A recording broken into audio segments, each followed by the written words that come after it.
I want you to know something before I tell you this story. I wasn't always invisible. There was a time when I walked into rooms and people noticed. When my voice carried weight. When I believed that love, loyalty, and years of sacrifice would mean something in the end. But that Christmas dinner, the one where my husband stood up, looked me dead in the eye, and called me useless in front of everyone we knew, that was the night I realized I'd been disappearing for years. And nobody had even noticed. My name is Eleanor. I'm 63 years old now, and I've spent the last 42 years of my life married to a man named Robert Chandler. If you've ever felt like you gave everything to someone who gave you nothing back, then you'll understand what I'm about to tell you. And if you're watching this from wherever you are in the world right now, maybe it's your living room, maybe it's late at night and you can't sleep because something in your own life feels wrong, I want you to leave a comment below and tell me where you're from. Because this story isn't just mine. It belongs to every woman who's ever been made to feel small. Before you go any further, do me a favor. If you've ever been betrayed by someone you trusted, hit that subscribe button. You're going to want to hear how this ends. And check the description box below. There are more stories like this one, stories about people who refused to stay silent when the world tried to erase them. Now let me take you back to where it all began. Not the Christmas dinner, that comes later. I'm talking about the beginning, when I was 21 years old and stupidly, blindly in love with a man who made me feel like the center of the universe. Robert was 26 when we met. Tall, confident, with dark hair that he wore slicked back and a smile that made you feel like you were the only person in the room. He worked in finance, something vague with stocks and investments that I never fully understood, and he had this way of making everything sound exciting. We met at a company party my older brother brought me to. I was fresh out of college, working as a receptionist at a law firm, and I had no idea what I wanted to do with my life. Robert knew exactly what he wanted. He wanted me. We were married within a year. My mother cried at the wedding, and I thought it was because she was happy. Looking back now, I wonder if she saw something I didn't. Maybe she knew what kind of man Robert really was. Maybe she knew that the way he looked at me on our wedding day, like I was a prize he'd won, would eventually turn into something colder. For the first few years, it was good. We had a small house in the suburbs of Cleveland, Ohio, with a yard and a white picket fence and all the things you're supposed to want. I quit my job when I got pregnant with our daughter, Natalie. Robert said it made more sense for me to stay home, that he made enough money for both of us. And I believed him. I believed that being a wife and mother was enough. Natalie was born in 1984, and our son, Daniel, came 3 years later. I poured myself into those kids. Every birthday party, every school event, every scraped knee and late-night fever, I was there. Robert was busy with work. He traveled a lot. He'd come home late, sometimes smelling like whiskey and expensive cologne, and he'd barely ask about the kids before disappearing into his office. But I told myself that was normal. That was what husbands did. They worked hard so their families could have nice things. The years blurred together. Natalie grew into a beautiful, smart girl who looked just like Robert. Daniel was quieter, more sensitive, the kind of boy who read books in his room and avoided sports. Robert didn't like that about him. He'd make little comments, "Why don't you toughen up, son? Or you gonna cry about it?" And I'd stand there, silent, because I didn't know how to stand up to my husband. I didn't even know I was supposed to. By the time the kids were in high school, I started to feel it. The loneliness. The sense that I was living in a house full of people but completely alone. Robert barely looked at me anymore. When he did, it was with this expression I couldn't quite name. Not anger. Not disgust. Just indifference. Like I was a piece of furniture he'd grown tired of. I tried to talk to him about it once. It was late at night, and he'd just gotten home from a business trip. I asked him if he still loved me. He looked at me like I'd asked him the stupidest question in the world. "Of course I do," he said. "Why would you even ask that?" But he didn't sound like he meant it. He sounded annoyed that I'd interrupted whatever he was doing. The kids left for college. Natalie went to Boston University, and Daniel chose a small liberal arts school in Vermont. The house got quieter. Robert and I were alone together for the first time in years, and it was unbearable. We had nothing to say to each other. We ate dinner in silence. We slept in the same bed but didn't touch. I started to feel like a ghost haunting my own life. I tried to find things to fill the emptiness. I volunteered at the local library. I took a painting class at the community center. I even joined a book club, though I never really connected with the other women. They all seemed to have husbands who adored them, who planned surprise vacations and brought them flowers for no reason.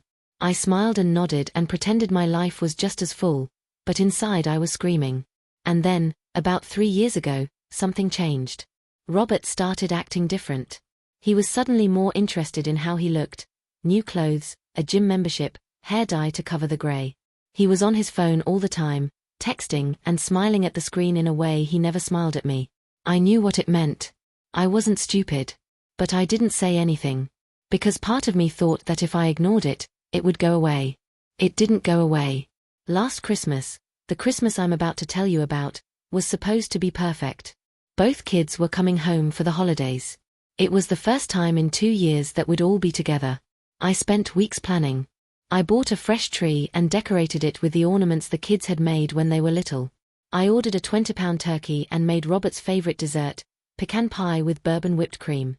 I set the dining room table with my grandmother's china, the set I only used for special occasions. I wanted everything to be perfect because I thought, God, I was so stupid. I thought that if I could just create the right moment, the right atmosphere, maybe Robert would see me again. Maybe he'd remember why he married me. Natalie arrived on Christmas Eve with her fiancé, a nice young man named Trevor who worked in marketing. Daniel came home the next morning, looking thinner than I remembered, with dark circles under his eyes. I hugged them both so tight I thought I might break them. My babies. My whole world. Robert invited his brother, Lawrence, and Lawrence's wife, Patricia, to join us for Christmas dinner. He also invited his business partner, a man named Victor Hastings, and Victor's much younger wife, Juliet. I didn't want them there. This was supposed to be a family dinner. But Robert insisted. It's good for business, he said, as if that explained everything. So I cooked for 9 people. I roasted the turkey until the skin was golden and crispy. I made mashed potatoes and green bean casserole and cranberry sauce from scratch. I baked rolls and set out appetizers and poured wine into crystal glasses. I did everything right.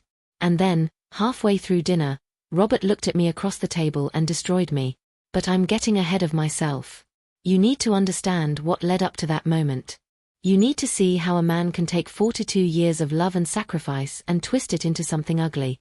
You need to know what happened before I finally fought back. Because what I did next, what I did after he called me useless, changed everything. And if you think you know how this story ends, trust me, you don't. The thing about betrayal is that it doesn't happen all at once. It's not a single moment where everything falls apart. It's a slow erosion, like water wearing down stone. You don't notice it at first. But one day you wake up and realize that the foundation you built your entire life on has crumbled beneath you, and you're standing on nothing. I noticed the cracks long before that Christmas dinner. I just didn't want to see them. It started about 3 years earlier, right around the time Robert turned 60. He'd always been vain, he liked nice things, expensive watches, tailored suits, but suddenly it became an obsession. He joined an exclusive gym downtown, the kind with personal trainers and juice bars and members who looked like they'd never eaten a carbohydrate in their lives. He started getting his hair cut at a fancy salon instead of the barber he'd been going to for 20 years. He bought new clothes, slim-fit shirts and designer jeans that made him look like he was trying too hard. At first, I thought it was a midlife crisis. Men his age did that sort of thing, didn't they? They bought sports cars and got hair plugs and pretended they were 30 again. I figured it would pass. But then came the phone. Robert had always been attached to his phone for work, but this was different. He'd get text messages at dinner and his whole face would light up. He'd excuse himself to take calls in the other room, closing the door behind him. He started putting a password on his phone, something he'd never done before. When I asked him about it, he got defensive. It's for work, he snapped. There's confidential information on there. I can't just leave it unlocked. I wanted to believe him. God, I wanted to believe him so badly. Because the alternative, the truth that was sitting right in front of me, was too painful to accept. I started paying closer attention. I noticed that he'd leave the house in the evenings, claiming he had to go back to the office or meet with clients. He'd come home late, smelling like perfume that wasn't mine. He stopped touching me entirely. We hadn't had sex in over a year, and when I tried to initiate it, he'd make excuses. He was tired, he had an early meeting, he'd eaten too much and felt bloated. I felt invisible. Worse than invisible. I felt like a burden, like something he had to tolerate rather than someone he wanted to be around. One night, about 6 months before Christmas, I did something I'm not proud of. Robert had left his laptop open on the kitchen counter. He was upstairs in the shower, and I could hear the water running. I stood there staring at that laptop, my heart pounding, knowing I shouldn't look but unable to stop myself. I clicked on his email. If you've ever gone through someone's private messages, you know that moment when you find exactly what you were afraid of finding. That moment when your worst suspicions are confirmed and your entire world shifts on its axis. That's what happened to me. There were emails from a woman named Vanessa Cole. Dozens of them, going back months. The messages started out professional. Discussions about real estate investments, property deals, market trends. But they quickly became something else. Something intimate. Something that made my stomach turn. Asterisk, can't stop thinking about last night. Asterisk. Asterisk, you make me feel alive in a way I haven't felt in years. Asterisk. Asterisk, I can't wait to see you again. This hotel has the most incredible view. Asterisk. I read through them with shaking hands, tears streaming down my face. There were references to dinners, weekend trips, late-night meetings that had nothing to do with business. There were photos, nothing explicit, just pictures of this woman. She was young, maybe 40, with long blonde hair and a practiced smile. Beautiful in that polished, artificial way that costs money to maintain. I heard the shower turn off upstairs. I closed the laptop and walked out of the kitchen on legs that didn't feel like my own. I went to the bedroom and sat on the edge of the bed, staring at the wall, trying to figure out what to do with this information. I could confront him. I could scream and cry and demand answers. I could pack a bag and leave. I could call a divorce lawyer. But I didn't do any of those things. Instead, I did nothing. I swallowed the pain and the rage and the humiliation, and I pretended I didn't know. Because after 40 years of marriage, after raising 2 children and building a life together, I couldn't imagine starting over. I couldn't imagine being alone. I couldn't imagine admitting to my kids, to my friends, to myself, that my marriage was a lie. So I stayed. And I smiled. And I played the role of the dutiful wife. If you've ever stayed in a situation that was destroying you because leaving felt even more terrifying, then you understand. And if you're going through something like this right now, I want you to know you're not alone. Hit that like button if you've ever felt stuck in a life that didn't belong to you anymore. And check the description below. There are more stories there from people who found their way out of the darkness. The months leading up to Christmas were torture. Robert barely spoke to me unless he needed something, a shirt ironed, dinner on the table, an appearance at some company function where he needed to look like a family man. I became a prop in his life, a convenient accessory that he could trot out when necessary and ignore the rest of the time. But I kept hoping. Isn't that pathetic? I kept hoping that maybe, somehow, things would get better. That maybe he'd end whatever he was doing with Vanessa and come back to me. That maybe our family Christmas would remind him of what we used to be. I threw myself into the preparations. I baked cookies and wrapped presents and hung lights on the house. I made lists and checked them twice, determined to create the perfect holiday.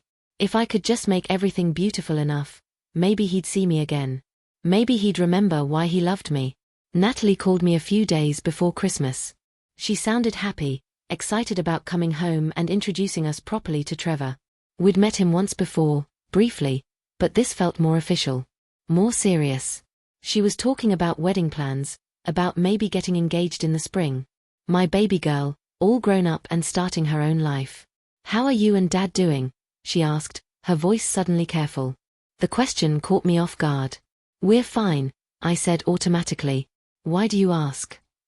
"I don't know. You just seemed sad the last time I talked to you. Is everything okay?" I could have told her the truth right then. I could have said that her father was having an affair, that our marriage was falling apart, that I felt like I was drowning. But I didn't. Because mothers protect their children, even when their children are adults. Even when staying silent is killing you. "Everything's fine, sweetheart," I said. "I'm just tired. Getting ready for Christmas, you know how it is." She seemed to accept that.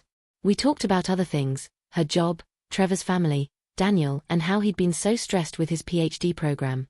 Normal family things. Things that felt like a lifeline to a world that made sense. Daniel came home looking exhausted. He'd lost weight, and there were dark circles under his eyes that worried me. He was in his final year of his doctoral program in English literature, writing his dissertation on modernist poetry. He'd always been the sensitive one, the thinker, and I could see that the pressure was wearing on him. "You need to eat more," I told him, the same thing I'd been saying since he was 5 years old. He gave me a tired smile. "I know, Mom. I've just been busy." Robert barely acknowledged Daniel when he arrived.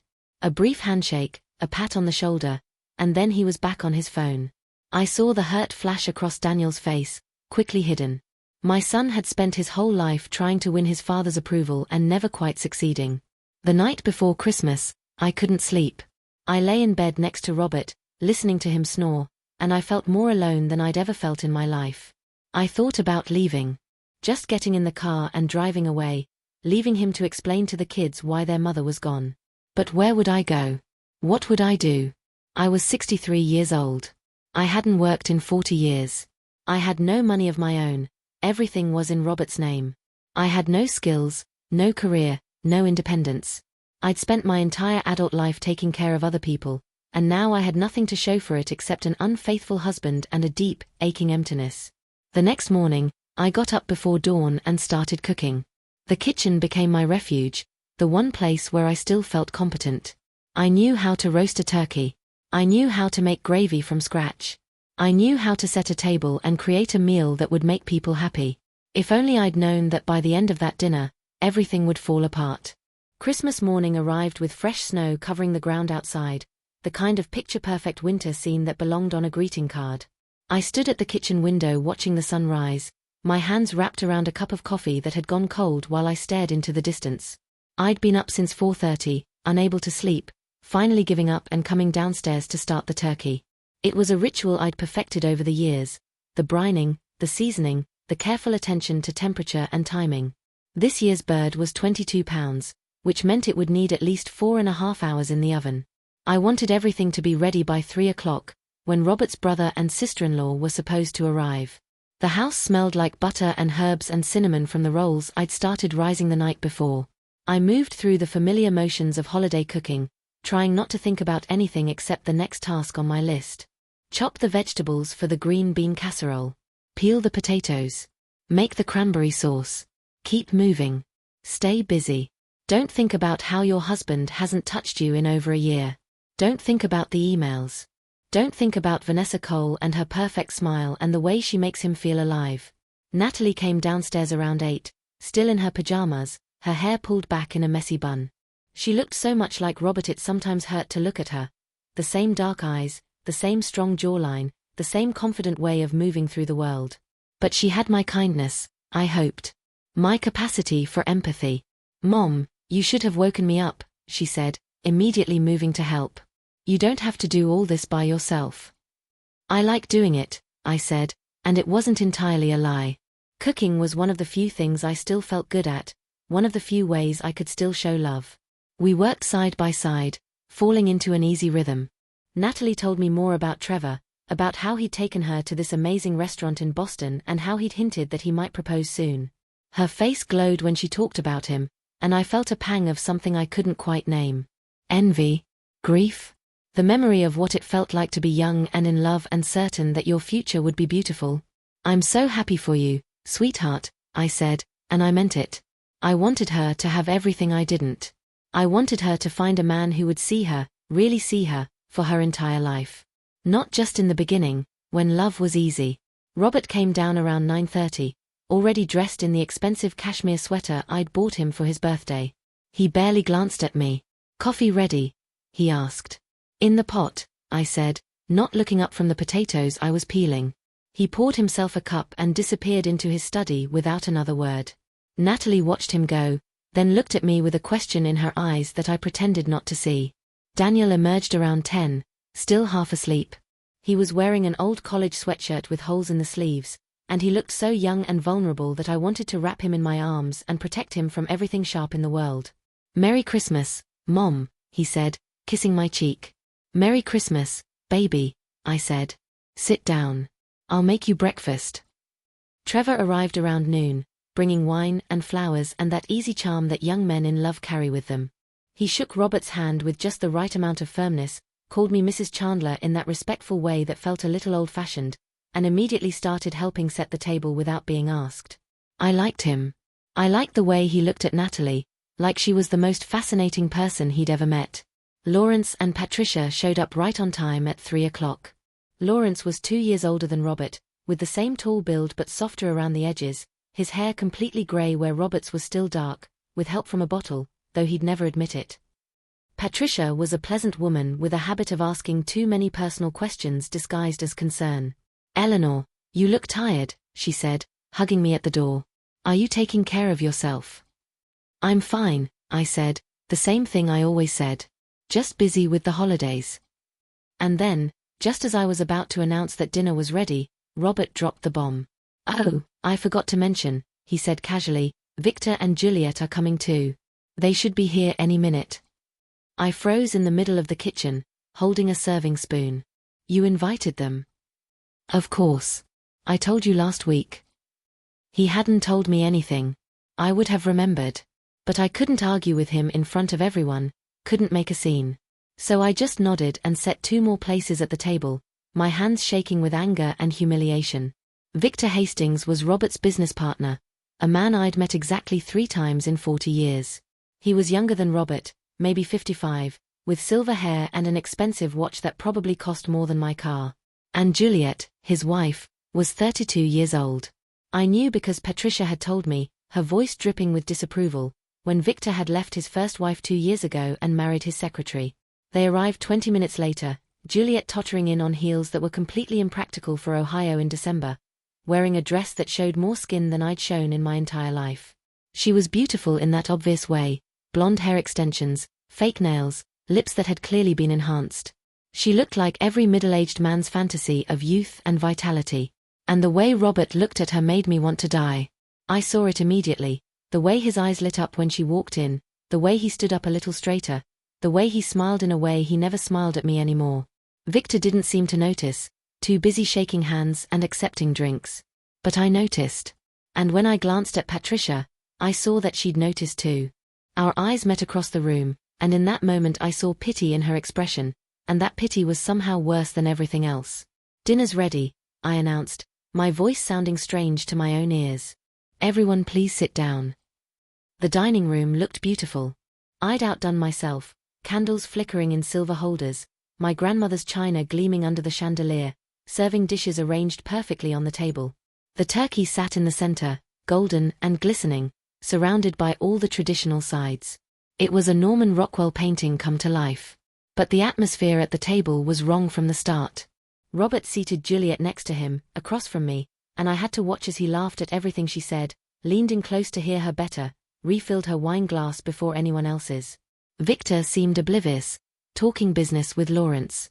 Natalie kept glancing between me and her father with a worried expression. Daniel pushed food around his plate, barely eating. I tried to keep up conversation, asking Trevor about his family, complimenting Patricia's earrings, anything to fill the awkward silence. But I felt like I was performing, playing a role in a play I hadn't auditioned for. And then Juliet, halfway through her second glass of wine, decided to ask me a question. "Eleanor, what do you do?" she said, her voice bright and curious in a way that felt almost mocking. "Robert talks about work all the time, but I realized I don't know anything about you." The table went quiet. Everyone looked at me, waiting for my answer. What do I do? I raised 2 children. I managed a household. I cooked thousands of meals and cleaned thousands of messes and stayed up through countless sick nights and school emergencies. I sacrificed my own ambitions so my husband could focus on his career. I supported him through every challenge and celebrated every success. I made a home, a life, a family. But I couldn't say any of that. Because in that moment, looking at Juliet's perfectly made-up face and seeing Robert's eyes on her instead of me, I realized how it would sound. Like I was making excuses. Like I was trying to justify my existence. "I'm a homemaker," I said quietly. Juliet nodded, but I could see the judgment in her eyes. The dismissal. The unspoken thought, "That's all?" And that's when it happened. The moment that everything changed. The moment I've replayed in my mind 1,000 times since, wondering if I imagined how cruel it was or if it was even worse than I remember. Robert laughed. Not a real laugh, but that condescending chuckle that men use when they think something is amusing in a pathetic way. "Well," he said, reaching for his wine glass, "that's a generous way of putting it." The table went silent. I stared at him, not sure I'd heard correctly. "What?" He looked right at me, and there wasn't a trace of kindness in his expression. Just that awful indifference I'd been seeing more and more lately. But he didn't say it yet. Not the word that would break me. That was still coming. If you've ever had someone you love humiliate you in public, you know that moment of disbelief. That moment when you think surely they didn't mean it the way it sounded. Share this video if you've ever been made to feel small by someone who was supposed to lift you up. "I just mean," Robert continued, his voice casual, as if he were discussing the weather, "that it's not exactly a challenging job, is it? I mean, the kids have been gone for years. The house practically runs itself. I'm not sure what you do all day, honestly." My face burned. I could feel everyone's eyes on me, Natalie's shock, Daniel's anger, Patricia's pity, Juliet's barely concealed satisfaction. Lawrence shifted uncomfortably in his seat. Trevor looked like he wanted to be anywhere else. "Robert," I said quietly, my voice shaking, "maybe we should talk about this later." "Why? I'm just being honest." He took a sip of wine, completely unbothered by the destruction he was causing. "You asked what she does, Juliet. The truth is, I'm not entirely sure. But whatever it is, it's not particularly." He paused, looking for the right word. And then he found it. Useful. There it was. The word that shattered everything. Useless.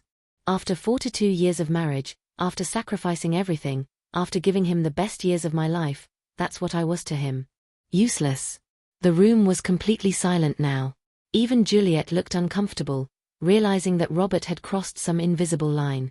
But Robert wasn't done. "I mean, let's be honest," he continued, warming to his theme now, encouraged by the wine and Juliet's presence and God knows what else. "You haven't worked in decades. You don't really have any skills. You spend all day doing, what, exactly? Cooking one meal? Watching television? I work 12-hour days keeping this family afloat, and you." "Dad." Natalie's voice cut through the air like a knife. "Stop. Right now." But I didn't hear what happened next. I didn't hear Natalie defending me or Daniel telling his father he was being an asshole. I didn't hear Lawrence trying to change the subject or Patricia's gasping disapproval. Because I was already standing up, my chair scraping against the hardwood floor, my hands clenched into fists at my sides. And for the first time in 42 years, I was done being silent. I stood there at the head of that beautifully set table, with the turkey-eyed spent hours preparing going cold, with the candlelight flickering across faces frozen in shock, and I felt something snap inside me. Not break, that had already happened, slowly, over years. This was different. This was the sound of chains falling away. "Excuse me," I said, my voice barely above a whisper. I walked out of the dining room.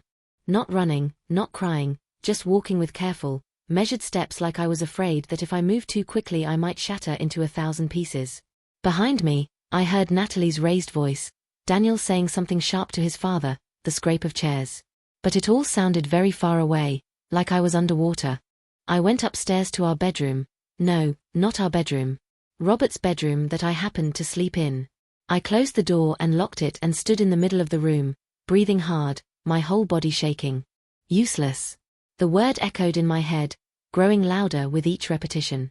42 years of my life, reduced to a single dismissive word spoken in front of dinner guests. In front of my children. In front of that woman, that young, beautiful woman who was probably sleeping with my husband, though I had no proof of that specific betrayal. In front of everyone who mattered to me. I looked around the room, at the bed we'd shared for decades, at the dresser covered with pictures of the kids, at the closet where my clothes hung next to Robert's expensive suits. This was my life. These 4 walls. This house. This role I'd been playing for so long I'd forgotten there was a person underneath the performance. Who was I before I became Mrs. Robert Chandler? I couldn't even remember anymore. There was a soft knock on the door. "Mom." Natalie's voice, gentle and worried. "Mom, please open the door."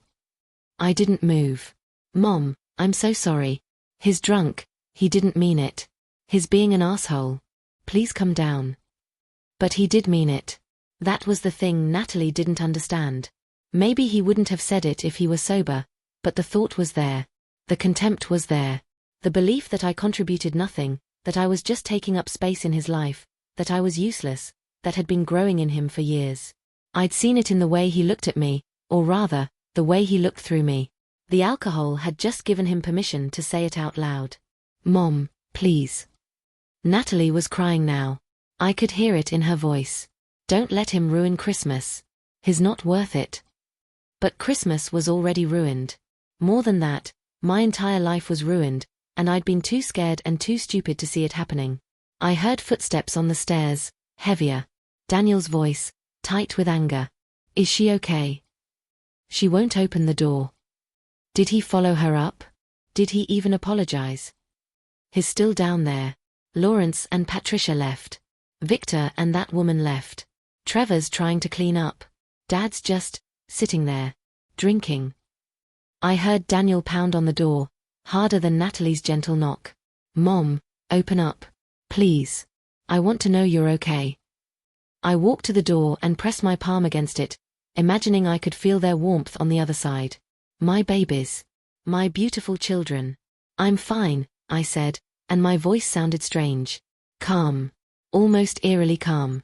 "I just need to be alone right now. Mom. Please. Give me some time. Go be with your sister. I'll come down later." I heard them whispering on the other side of the door, but eventually their footsteps retreated down the hallway. I was alone again. If you're watching this and you've ever had a moment where your whole life suddenly came into focus, where you realized that everything you thought was solid was actually built on sand, then you know what I felt in that moment. Comment below and tell me your story. And hit that subscribe button, because what happened next is something I never could have predicted. I sat down on the edge of the bed and tried to think logically. What were my options? Option 1. Go back downstairs, pretend nothing happened, finish dinner. Smile and laugh and play the dutiful wife. Forgive Robert because that's what wives did, right? Forgive and move on and keep the peace. Protect the family. Don't make waves. I'd been doing that my entire marriage. How was that working out for me? Option 2. Confront him. Demand an apology. Insist on couples therapy. Try to fix this broken thing between us. Fight for the marriage. But you can't fight for something alone. And Robert had made it very clear tonight that he wasn't fighting for me. He was fighting for the right to humiliate me. Option 3. Leave. The thought terrified me. Where would I go? I had no job, no money of my own, no skills that anyone would pay for. I hadn't worked since 1983. Who would hire a 63-year-old woman with no experience? And yet, sitting there in that bedroom, still hearing Robert's voice calling me useless, I realized something. Maybe he was right. Maybe I was useless, to him. Maybe I'd spent 42 years making myself useful to a man who didn't value me, who didn't see me, who would rather flirt with his business partner's young wife than acknowledge his own. But that didn't mean I was useless, period. That just meant I'd been useful to the wrong person. The thought felt revolutionary. It felt like standing on the edge of a cliff and realizing I could jump, and maybe, instead of falling, I'd fly. I walked to the closet and pulled out a suitcase. An old one, burgundy leather, that I'd bought years ago for a trip to California that Robert had cancelled at the last minute because of work. I'd never used it. I set it on the bed and opened it, and just stared at the empty space inside. What would I pack? Where would I go? My hands were shaking again, but this time it wasn't from hurt. It was from adrenaline. From the terrifying, exhilarating possibility that I could actually do this. That I could walk away from a life that was killing me slowly and find something else. Something that belonged to me. I started pulling clothes from the closet. Not carefully, not neatly, just grabbing things and throwing them into the suitcase. Jeans I never wore because Robert said they made me look frumpy. A bright red sweater I'd bought on impulse and then hidden in the back of the closet because it felt too bold, too attention-seeking. A dress I'd worn to Natalie's college graduation that made me feel beautiful for exactly 5 minutes before Robert made some comment about how I should really lose some weight. I was crying now, hot angry tears streaming down my face, but I didn't stop. I grabbed underwear, socks, shoes. My toiletries from the bathroom. The pearl necklace my mother had given me, the only piece of jewelry that was really mine and not a gift from Robert designed to look generous on the outside while making me feel controlled on the inside. I was doing it. I was actually leaving. And then I heard the bedroom door handle rattle. Robert's voice, slurred and annoyed. Eleanor. Open the door. We need to talk. I froze, half a stack of sweaters in my arms. Eleanor. Louder now. More insistent. Stop being dramatic and open the goddamn door. Dramatic. That's what I was being. Not hurt. Not humiliated. Not completely justified in my reaction. Dramatic. I walked to the door and unlocked it, then stepped back. The door swung open and Robert stood there, his expensive sweater slightly rumpled, his hair mussed, his face flushed from wine. He looked older than I'd ever seen him, and not in a distinguished way. In a dissolute way. Like a man who'd spent years lying to himself and everyone around him. He saw the suitcase on the bed. His eyes widened slightly, then narrowed. What the hell do you think you're doing? He said. What does it look like I'm doing? My voice was steady now. Stronger than I'd heard it in years. I'm leaving. He laughed. Actually laughed. Don't be ridiculous. You're not leaving. Where would you even go? I don't know. Anywhere but here. He stepped into the room, closing the door behind him. Eleanor, you're being hysterical. I said something I shouldn't have said. I was drinking. I'm sorry, okay? Now stop this nonsense and come back downstairs. It wasn't even a real apology. It was a transaction, a few empty words exchanged for my compliance. And the truly horrifying thing was that 6 hours ago, it might have worked. I might have accepted it, swallowed my pain, gone back downstairs and pretended everything was fine. But something had changed. Something fundamental. I'd seen myself through his eyes, useless, disposable, barely worth acknowledging. And instead of accepting that view, instead of internalizing it the way I'd done 1,000 times before, I'd rejected it. Completely. No, I said. No. He looked genuinely confused, like I'd started speaking a foreign language. I'm not coming back downstairs. I'm not pretending this didn't happen. And I'm not accepting your pathetic excuse for an apology. His face darkened. What's your tone with me? Or what, Robert? You'll call me useless again? You'll humiliate me in front of more people? You'll continue having affairs and treating me like I'm invisible? His jaw clenched. For a second I thought he might deny it, but he didn't. He just stared at me with cold eyes. I know about Vanessa, I said. I've known for months. I read your emails. I know about the hotels and the trips and all the lies. So don't stand there and pretend I'm the one being unreasonable. You went through my private emails. He sounded more offended by that than by the fact that he'd been cheating. Yes, I did. And you know what? I don't even feel bad about it. You want to know what I feel? Relieved. Because now I know that this, I gestured between us, this isn't about me not being good enough. This is about you being a selfish, cruel man who never valued what he had. Robert's face went red. How dare you? How dare I? I laughed, and it came out bitter and sharp. How dare you? I gave you everything, Robert. 42 years. I raised your children. I kept your house. I supported your career. I sacrificed my own dreams, my own potential, everything that I might have been, so that you could be successful. And you repaid me by having affairs and treating me with contempt. You're making this about more than it is, he said. So I sleep with someone else occasionally. So what? You think you're the first wife who's had to deal with that? Grow up, Eleanor. That's just how the world works. I stared at him, this man I'd loved for most of my adult life, and I realized I didn't know him at all. Maybe I never had. Get out, I said quietly. What? Get out of this room. This is still my house too, and I want you out. Now. He looked like he might argue, but something in my expression must have stopped him. He turned and walked out, slamming the door behind him hard enough to rattle the frames on the wall. I stood there shaking, hardly able to believe what I'd just done. I'd stood up to him. I'd told him the truth. I'd claimed my own space. And I was still leaving. I finished packing my suitcase, zipped it closed, and set it by the door. Then I sat on the bed and pulled out my phone. I had some money in an emergency savings account that I'd opened years ago with money I'd squirreled away from grocery shopping and birthday gifts. It wasn't much, maybe $3,000. But it was something. It was mine. I opened a browser and searched for hotels in Cleveland. Something modest.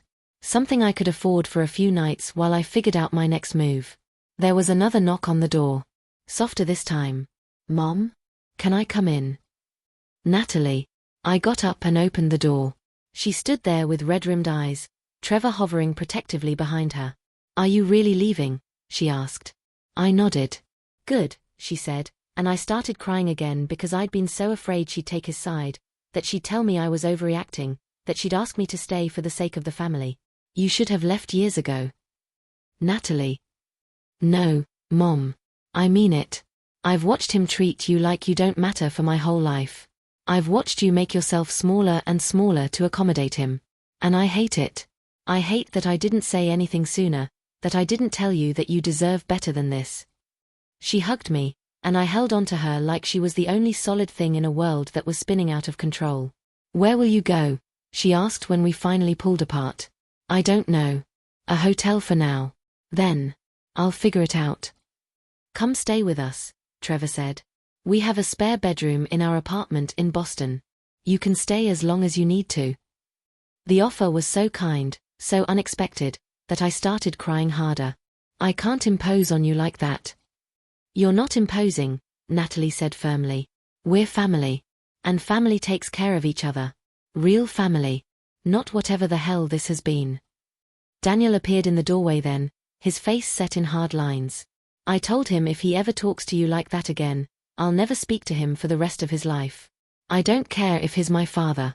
What he said was unforgivable. My beautiful, sensitive son, standing up for me. Both of my children, rallying around me when I needed them most. I'm sorry, I said. I'm sorry I ruined Christmas. You didn't ruin anything, Daniel said. He did. This is all on him. We stayed up there for another hour, the four of us, talking about logistics and plans. Natalie and Trevor would drive me to Boston tomorrow. I could stay with them while I figured out my next steps, maybe find a job, maybe talk to a divorce lawyer, maybe just take some time to remember who I was before I became Robert's wife. Eventually they left me alone again, and I lay down on the bed fully clothed, staring at the ceiling. I could hear Robert downstairs, the clink of bottles, the sound of him moving around the kitchen. Probably drinking more. Probably feeling sorry for himself. I didn't care. For the first time in decades, I was thinking about myself. About what I wanted.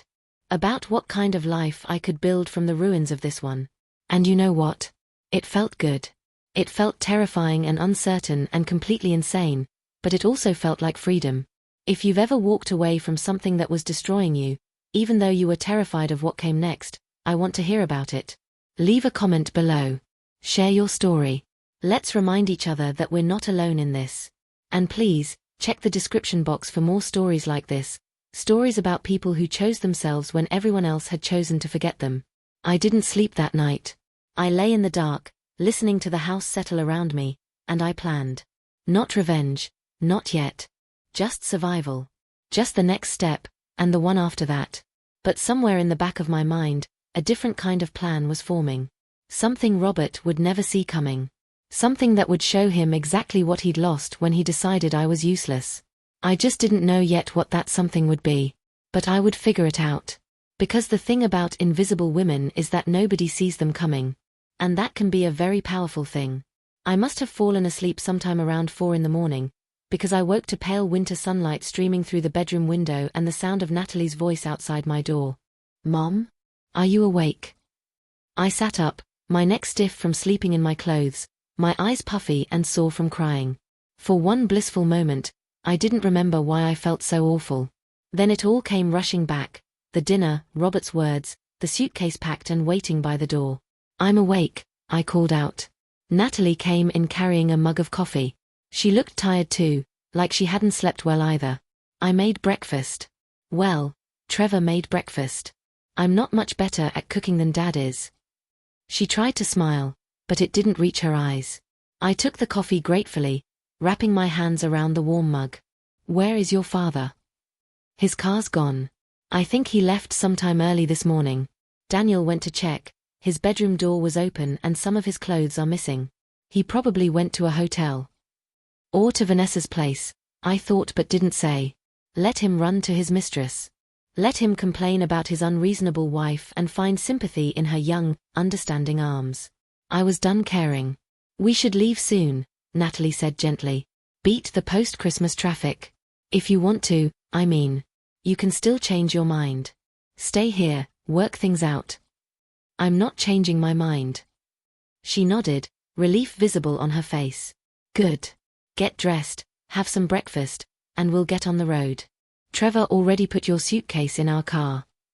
After she left, I showered and dressed in the jeans I'd thrown into my suitcase the night before, the ones Robert said made me look frumpy. I looked at myself in the bathroom mirror and barely recognized the woman staring back. My hair needed cutting, the grey roots visible where I hadn't kept up with the dye appointments. My face was lined and puffy. I looked every one of my 63 years. But there was something different in my eyes. Something harder. More determined. I went downstairs to find Trevor and Daniel in the kitchen. Trevor had made pancakes and bacon, and the normalcy of it, of sitting at the kitchen table eating breakfast with my children, felt both comforting and surreal. Like I was watching someone else's life. Where's Dad? Daniel asked, his jaw tight. Gone somewhere. I don't know where. I cut into my pancakes, surprised to find I was actually hungry. When was the last time I'd eaten? Yesterday's Christmas dinner was untouched, at least for me. He left you a note, Daniel said, his voice dripping with contempt. He slid an envelope across the table. I stared at it like it might bite me. My name was written on the front in Robert's distinctive handwriting. I picked it up, opened it, and read. Asterisk Eleanor asterisk. Asterisk you're being irrational. I said I was sorry. I think you need some time to cool down and get some perspective. I'm staying at the Hilton downtown for a few days. When you're ready to be reasonable, we can discuss this like adults. Asterisk. Asterisk Robert asterisk. I read it twice, waiting for some emotion to hit me. Anger, maybe. Or hurt. But I felt nothing. Just a kind of cold clarity. He thought this was temporary. He thought I was throwing a tantrum, that I'd come crawling back once I'd cooled down. He didn't understand that he'd destroyed something that couldn't be repaired. That you can't call someone useless and expect them to forget it. That 42 years of taking someone for granted eventually has consequences. I folded the note and put it back in the envelope. Let's go, I said. We loaded up Natalie and Trevor's car. My one suitcase looked pathetically small in their trunk, and I took one last look at the house I'd lived in for 38 years. The house where I'd raised my children, celebrated holidays, buried pets, painted rooms, planted gardens. The house that had never really felt like mine, I realized now. It had always been Robert's house. I was just the person who cleaned it. Daniel hugged me goodbye in the driveway, his arms tight around me. Call me when you get there. And Mom? I'm proud of you. I know this is scary, but you're doing the right thing. You're not coming with us? I asked. I need to fly back to Vermont tomorrow for my teaching assistantship. But I'll come visit you in Boston soon. I promise. He pulled back and looked at me seriously. Don't let him guilt you into coming back. He doesn't deserve you. He never did. The drive to Boston took nearly 5 hours. Natalie and Trevor tried to keep the conversation light, talking about their jobs, their apartment, their friends. But eventually we fell into silence, and I stared out the window watching Ohio turn into Pennsylvania turn into New York, feeling like I was traveling much farther than a few hundred miles. Like I was traveling into a completely different life. Can I ask you something? Natalie said when we were somewhere in Massachusetts, the Boston skyline starting to appear in the distance. Of course. Why did you stay with him for so long? I mean, I know he's my father and I love him, but, Mom, he's been treating you like that for years. Why didn't you leave sooner? It was a fair question. One I'd been asking myself. I don't know if I can explain it in a way that makes sense, I said slowly.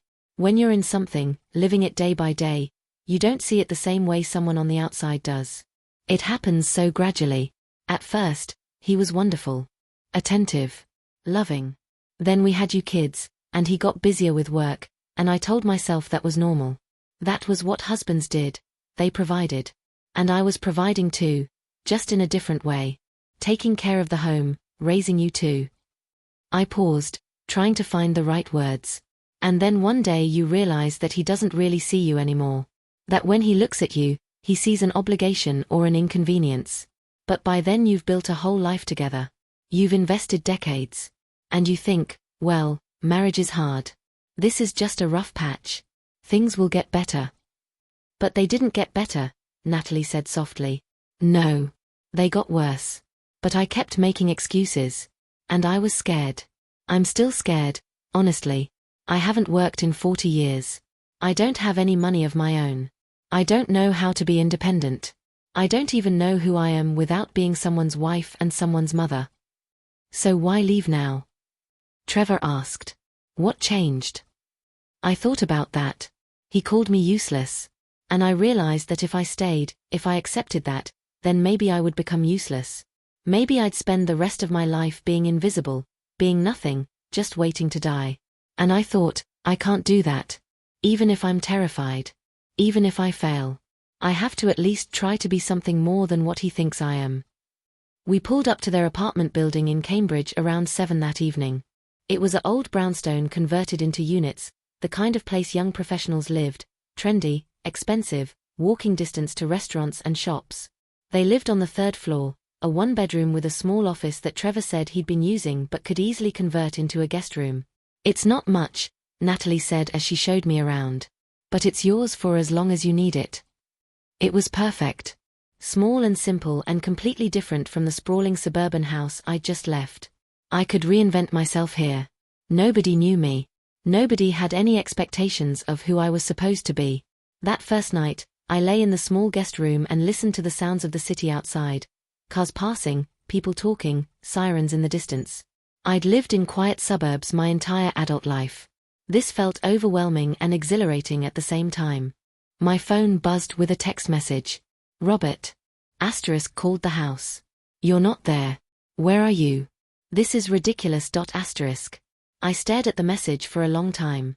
Then I typed back. Asterisk I'm somewhere safe. Don't worry about where. I need space and time to think. Please respect that. Asterisk. His response came immediately. Asterisk space? For what? To punish me? Eleanor, you're being childish. Come home so we can talk about this properly. Asterisk. I turned off my phone without responding. Over the next few days, I settled into a strange new routine. Natalie and Trevor both worked during the day, leaving me alone in the apartment. At first I didn't know what to do with myself. I'd spent 40 years taking care of other people, managing their needs and schedules. Suddenly I had nothing but time and no one to take care of but myself. I started walking. Every morning I'd bundle up and walk through Cambridge, exploring the neighborhood. I'd stop at coffee shops and sit by myself, reading books I'd always meant to read but never had time for. I'd walk through Harvard Square and watch the students rushing to class and think about the girl I'd been at their age, full of dreams I'd never pursued, full of possibilities I'd let slip away. Robert kept texting. At first the messages were accusatory. I was being unreasonable, dramatic, vindictive. Then they became concerned. Was I okay? Where was I staying? Did I need money? Then annoyed. This had gone on long enough. I needed to stop playing games. Then angry. Did I have any idea how this was making him look? What people were saying? I didn't respond to any of them. On New Year's Eve, a week after I'd left, Natalie came home early from work and found me sitting in the guest room, staring at my phone. What's wrong? She asked. Your father called Patricia. She called me. She says he's telling everyone that I had some kind of breakdown. That I'm not well. That he's very worried about me. Natalie's face darkened. Of course he is. God forbid he take any responsibility. He's made himself the victim, I said. Poor Robert, with his crazy wife who abandoned him for no reason. I bet he's gotten so much sympathy. Who cares what he says? You know the truth. We know the truth. But what if he's right? The words came out before I could stop them. What if I am having a breakdown? What if I'm making too big a deal out of this? Maybe I should just go back. Mom. Stop. Natalie sat down next to me and took my hands. Listen to me. You are not crazy. You are not having a breakdown. You are having a completely reasonable reaction to being treated like garbage for years. And if you go back now, it will just get worse. He'll know that no matter what he does, no matter how badly he treats you, you'll always come back. She was right. I knew she was right. But God, it was hard. It was so much harder than I'd thought it would be. I don't know what to do next, I admitted. I can't stay here forever. I need to figure out my life. But I don't know where to start. Start small, Natalie said. What's one thing you've always wanted to do but never did? I thought about it. I wanted to finish college. I was 3 semesters away from my degree when I married your father. I always thought I'd go back, but then we had you, and then Daniel, and it never seemed like the right time. So go back now. You're what, 63? That means you could have your degree by 65. So what? I'm too old. Says who? Dad? Screw what Dad thinks. This is your life now, Mom. Your choices. Your dreams. Not his. That night, while Natalie and Trevor went to a New Year's Eve party, I sat at the small desk in the guest room and opened my laptop. I Googled returning to college as an older student. Page after page of results came up. Stories of people in their 50s, 60s, 70s going back to school. Programs specifically designed for adult learners. Financial aid options. It seemed impossible. But then again, leaving had seemed impossible too, and I'd done that. I started filling out applications. First to the University of Massachusetts, then to a few smaller colleges in the Boston area. I wrote essays about why I wanted to return to school, about the dreams I'd deferred, about wanting to prove to myself that it wasn't too late to become something more. At midnight, I heard fireworks outside and the sound of people cheering. A new year. A new beginning. I raised a glass of wine to myself in the empty apartment and made a promise. This year, I would figure out who Eleanor Chandler was when she wasn't just Robert's wife. Even if it scared me. Even if I failed. At least I would try. And if you're starting over right now, if you're trying to figure out who you are after losing yourself in someone else, I want you to know, you're not alone. Leave a comment and tell me what you're working toward. What dreams you're finally chasing. And check the description box below for more stories of people who refused to give up on themselves, no matter how old they were or how late it seemed. Because it's never too late. That's what I was starting to learn. It's never too late to save yourself. January in Boston was brutal. The kind of cold that cut through your coat and settled in your bones. But I didn't mind it. There was something cleansing about walking through the frozen streets, feeling the wind bite at my face, knowing that I was choosing this discomfort instead of the different, deeper cold of living with Robert. 3 weeks after I'd left Cleveland, I got an email that changed everything. I'd applied to several colleges, not really expecting anything to come of it. My transcripts from 1981 were dusty relics from another lifetime. I had no recent work experience, no references, nothing that would make me stand out as a candidate. I was just a 63-year-old woman with a half-finished degree and a lot of hope. But the University of Massachusetts at Boston accepted me. Not just accepted me, they offered me a scholarship specifically for returning adult students. They'd reviewed my old transcripts, calculated that I needed 30 more credits to complete my bachelor's degree in English literature, and created a plan for me to finish within 18 months if I took classes year-round. I read the email 3 times, sitting at the small desk in Natalie's guest room, tears streaming down my face. Someone had seen potential in me. Someone had looked at my application and thought, yes, she belongs here. She's worth investing in. I called Natalie at work, something I never did. Mom? What's wrong? Nothing's wrong, I said, my voice shaking. I got in. To UMass. They gave me a scholarship.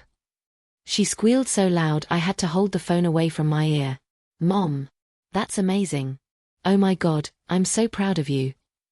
We talked for 20 minutes, her asking questions about when classes started, next month, what I'd be studying, finishing my English degree with a focus on women's literature, whether I was nervous, terrified. When we finally hung up, I sat there staring at the acceptance letter on my screen, feeling something I hadn't felt in decades. Pride. In myself. For myself. My phone buzzed with another text from Robert. He'd been calling and texting every day, his messages cycling through anger, confusion, and attempts at manipulation. Asterisk, the lawyers need some information from you. Call me. Asterisk. I'd been ignoring him, but I knew I couldn't forever. Eventually we'd have to talk about divorce, about dividing assets, about all the practical realities of ending a 42-year marriage. But not yet. I wasn't ready yet. Instead, I called Lawrence, Robert's brother. Eleanor, he said when he answered, his voice careful. How are you? I'm okay. Better, actually. Listen, I need to ask you something, and I need you to be honest with me. Of course. How long has Robert been cheating on me? There was a long silence. Then, Eleanor. Please. I know about Vanessa Cole. But I need to know if there were others. I need to know the truth. Another pause. Then Lawrence sighed. There have been others. Over the years. I don't know all the details. He didn't exactly confide in me. But Patricia and we've known for a while that he wasn't faithful. The confirmation hurt less than I expected. Maybe because some part of me had always known.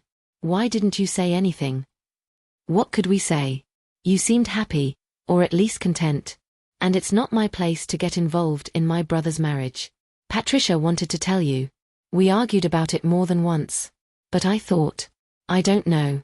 I thought maybe you knew and had made your peace with it. I didn't know. Or I didn't let myself know. There's a difference. I'm sorry, Eleanor. For what it's worth, what he said to you at Christmas was unforgivable. Patricia hasn't spoken to him since. She's furious. Good. She should be. I paused. Can I ask you something else? The finances. The house, the bank accounts, all of it. How much of that is actually in my name? Not much, I'd guess. Robert always kept pretty tight control over the money. Why? Because I'm going to need a lawyer. A good one. And I need to understand what I'm entitled to. Are you filing for divorce? I am. Lawrence was quiet for a moment. Do you need money? For the lawyer? The offer surprised me. I can't take money from you. You're Robert's brother. Your family too, Eleanor. You have been for over 40 years. Let me help. We talked for another half hour. He gave me the name of a divorce attorney he knew, a woman named Victoria Brennan who he said was tough and fair. He transferred $5,000 to my account for her retainer, money he made me promise to accept as a loan if I couldn't accept it as a gift.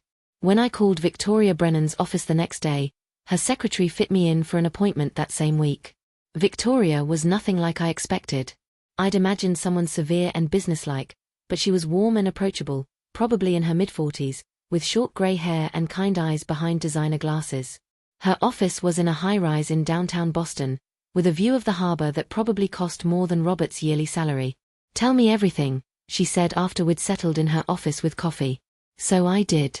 I told her about the 42 years of marriage, about the affairs, about Christmas dinner and being called useless. I told her about the house and the money and how I had nothing in my own name. I showed her the emails I'd found from Vanessa Cole. I'd screenshot several of them on my phone before leaving, some instinct telling me I might need proof. Victoria listened without interrupting, taking notes. When I finished, she sat back in her chair and looked at me seriously. First thing you need to know, Ohio is an equitable distribution state, which means marital assets are divided fairly but not necessarily equally. You were married for 42 years. You'll be entitled to a significant portion of his assets and very likely spousal support. I don't want to take everything from him, I said. I just want enough to live on. To start over. Eleanor, with all respect, now is not the time to be generous. This man cheated on you repeatedly, humiliated you publicly, and controlled the finances throughout your marriage. You sacrificed your career to raise his children and support his success. Legally and morally, you're entitled to compensation for that. But let me ask you something. Do you think Robert is going to be generous with you? Do you think he's going to offer you a fair settlement out of the goodness of his heart? I thought about the texts, about the way he'd tried to frame me as crazy, about how quickly he'd made himself the victim. No. Exactly. So we're going to fight for everything you deserve. Which is a lot more than you think. She pulled out a legal pad. Now, let's talk about assets. Tell me everything you know about his finances. That's when I realized how little I actually knew. I knew we had the house. I knew Robert had retirement accounts and investments, but I'd never seen the statements. He'd always handled the money, paid the bills, made the decisions. I trusted him completely.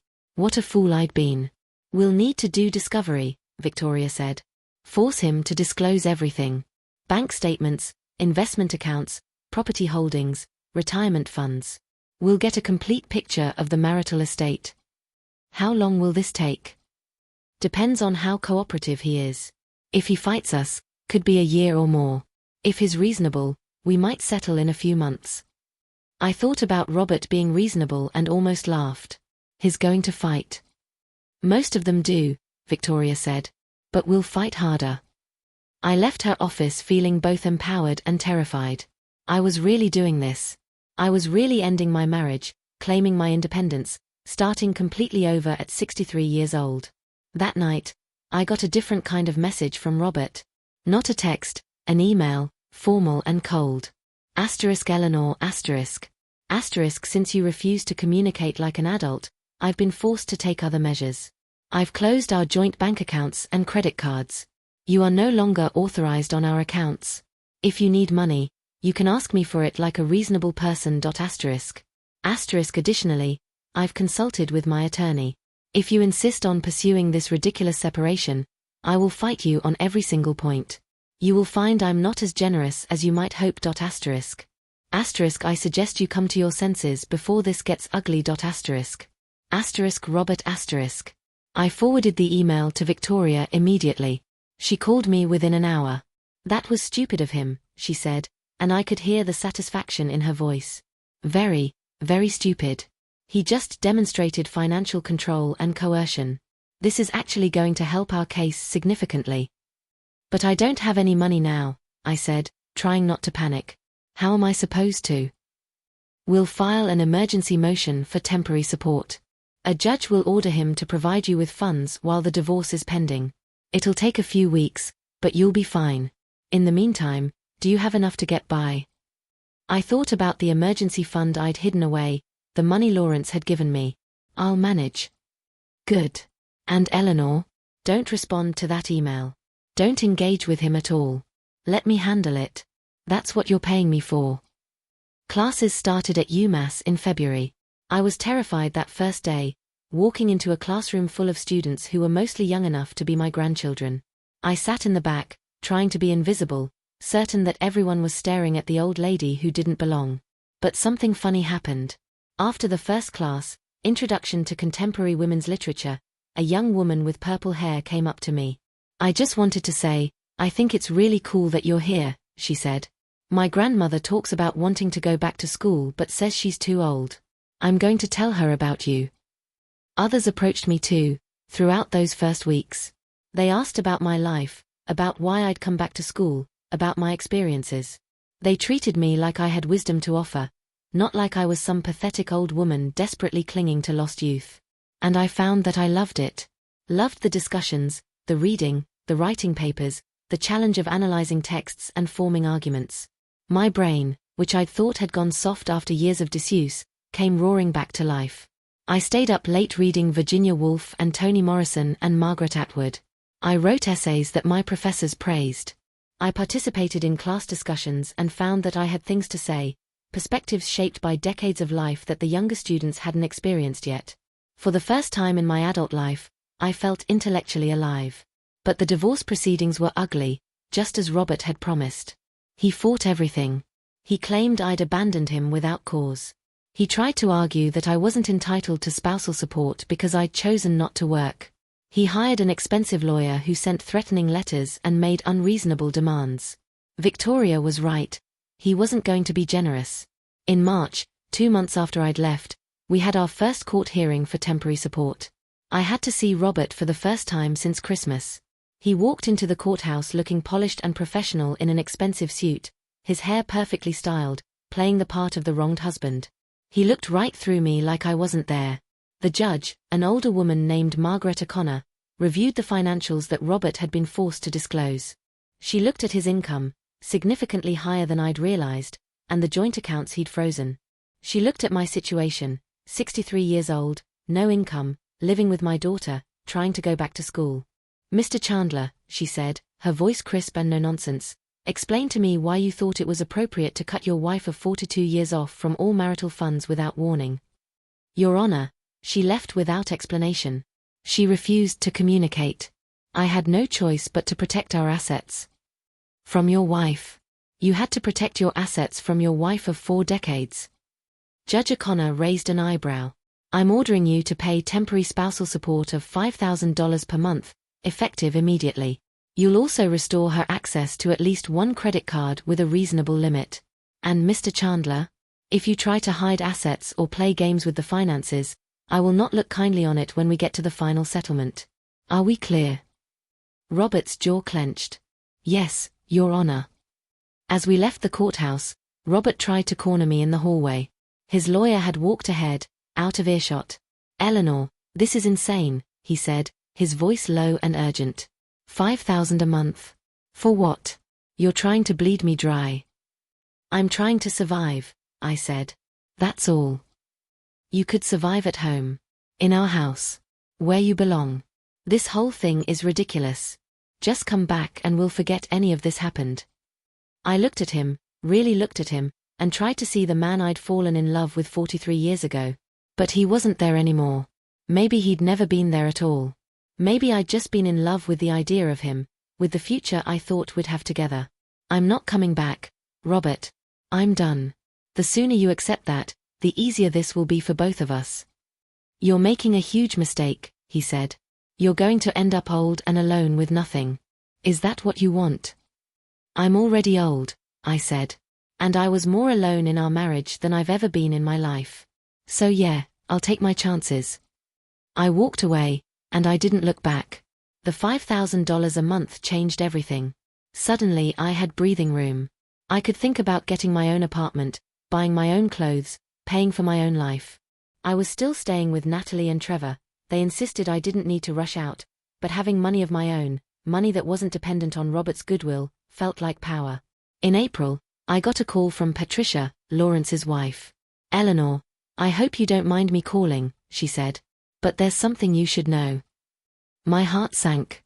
What is it? Robert's been telling people that you had an affair. That's why you left. He's saying you were seeing someone and that's why you won't come back. I closed my eyes. Of course he was. Of course he'd found a way to make himself the victim and me the villain. That's not true, I said. I know it's not true. Everyone who knows you knows it's not true. But I thought you should be aware. He's also been bringing that Vanessa woman around. To dinner parties, company events. He's not even trying to hide it anymore. That should have hurt more than it did. But instead, I felt almost relieved. Let him be with Vanessa. Let everyone see what kind of man he really was. It wasn't my problem anymore. Thank you for telling me, I said. Eleanor, I'm on your side in this. I want you to know that. Lawrence is too, even though Robert's his brother. What Robert did to you at Christmas. I'll never forgive him for that. And I'll never forget how you held that family together for all those years while he was out doing God knows what. After we hung up, I sat in the apartment thinking about reputation, about stories, about who gets to control the narrative. Robert was telling his version of events, painting me as the unstable wife who abandoned him. I could fight that, could tell everyone the truth about his affairs and his cruelty. But I realized I didn't want to. I didn't want to spend my energy defending myself or proving my worth to people who'd already chosen to believe him. The people who mattered, my children, Patricia, Lawrence, Victoria, they knew the truth. Everyone else could think what they wanted. In May, as the semester ended and I got straight A's in all my classes, Victoria called with an update on the discovery process. You need to sit down for this, she said. Saturday. What did you find? Your husband is significantly wealthier than he led you to believe. Like, significantly. He's got multiple investment accounts, property holdings you didn't know about, offshore accounts. Eleanor, the marital estate is worth close to $12 million. I couldn't breathe. What? $12 million. And he's been hiding most of it. Keeping you in the dark about the true extent of your family's wealth while you worried about grocery money. I thought about all the times I'd asked for money to buy myself something, a new dress, a nice dinner out, and Robert had made me feel guilty for spending. All the times I'd stretched the household budget, clipped coupons, looked for sales. Meanwhile he'd been sitting on millions. Can we prove he was hiding it? I asked. Oh, we can prove it. And when we do, the judge is going to be very, very unhappy with him. This is exactly the kind of behavior that makes judges award the full 50% instead of something more conservative. What does that mean for me? It means, Eleanor, that when this is all over, you're going to be a very wealthy woman. Independently wealthy. You'll never have to worry about money again. I should have been happy. I should have been celebrating. But instead, I felt angry. Angry that he'd controlled me not just emotionally but financially. Angry that he'd let me feel small and dependent when I'd been entitled to so much more all along. Angry at the decades I'd wasted thinking I needed him, that I couldn't survive without him, when the truth was he'd been stealing from me the whole time. Let's destroy him, I said. Victoria laughed. Now you're talking. Let's get you everything you deserve. That night, I couldn't sleep. I kept thinking about that Christmas dinner, about Robert calling me useless while sitting on $12 million that was half mine. About him cutting me off from money that I'd helped him earn by raising his children and managing his home and supporting his career for 42 years. And I realized something. The Christmas dinner, that moment that had shattered my world, had also saved my life. If Robert hadn't said those words, if he hadn't humiliated me so completely, I might have stayed forever. I might have lived out the rest of my days as an invisible woman in a loveless marriage, never knowing my worth, never claiming my power. He thought he was putting me in my place. But actually, he'd set me free. And now he was going to pay for it. Literally. If you've ever discovered that someone was controlling you in ways you didn't even realize, leave a comment below. Tell me how you took your power back. And please check the description box for more stories about people who refused to stay victims, who fought back and won. Because that's what I was doing now. I was fighting back. And I was going to win. By summer, I'd moved into my own apartment, a small one-bedroom in Brookline, close to campus, with hardwood floors and big windows that let in lots of light. I furnished it simply, with things I chose, things that reflected my taste and nobody else's. I hung art on the walls, prints of paintings I loved, not the boring landscapes Robert had insisted on. I bought colorful throw pillows and soft blankets. I created a space that felt like mine. Daniel visited in July and couldn't believe the change in me. "Mom, you look different," he said, studying my face. "Younger. Somehow." I'd cut my hair short and stopped dyeing it, letting the grey come in naturally. I'd bought new clothes that actually fit my body instead of trying to hide it. I'd started wearing a little makeup again, not for anyone else but because I liked how it made me feel. "I feel different," I said. "I feel like myself again. Or maybe like myself for the first time." We walked through Boston together, had dinner at a small Italian restaurant, talked about his dissertation and his future plans. He told me he'd stopped speaking to Robert entirely. "I can't forgive him for what he did to you," Daniel said. "And every time I try to talk to him, he just badmouths you. Says you're being vindictive, trying to take everything he's worked for. Like you didn't work too. Like raising us wasn't work." "You don't have to choose sides," I said, even though part of me was glad he'd chosen mine. "I'm not choosing sides. I'm choosing what's right." The divorce dragged on through the summer and into fall. Robert fought everything, the asset division, the spousal support, even the custody of our dog who'd died 5 years ago. I'm kidding about that last one, but just barely. His lawyer sent increasingly desperate motions trying to prove I'd somehow contributed to the breakdown of the marriage, that I'd abandoned him, that I was mentally unstable. But Victoria was better. She presented the emails from Vanessa. She showed the pattern of financial control. She demonstrated how Robert had systematically undermined me, isolated me, and then finally humiliated me in front of witnesses. In October, we finally went to trial. It lasted 3 days. Robert testified, playing the role of the devoted husband who'd been blindsided by his wife's irrational behavior. His lawyer tried to make it sound like I'd left on a whim, that I'd overreacted to one incident after 42 years of happy marriage. Then I testified. I told the judge everything. The affairs. The isolation. The way he'd made me feel invisible for years. And then I told her about Christmas dinner. About the word useless. About sitting at that table, surrounded by family and strangers, being reduced to nothing by the man who was supposed to love me. When I finished, Judge O'Connor looked at Robert with barely concealed disgust. "Mr. Chandler," she said, "I've been doing this for 23 years. I've seen a lot of bad behavior in divorce court. But I have to say, what you did to your wife of 42 years is among the most cruel and calculated things I've witnessed. You didn't just end your marriage that night. You tried to destroy her dignity." Robert's face went red, but he said nothing.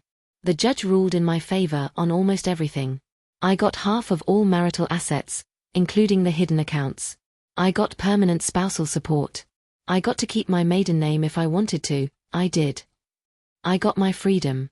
When it was over, when the gavel came down and the judge signed the final decree, I walked out of that courtroom a divorced woman. And a millionaire. Robert tried to talk to me one last time in the parking lot. I hope you're happy, he said bitterly. You got what you wanted. You destroyed me. I looked at him and felt nothing. Not anger, not satisfaction, not even pity. Just nothing. No, Robert, I said. I didn't destroy you. You destroyed yourself. I just stopped letting you destroy me too.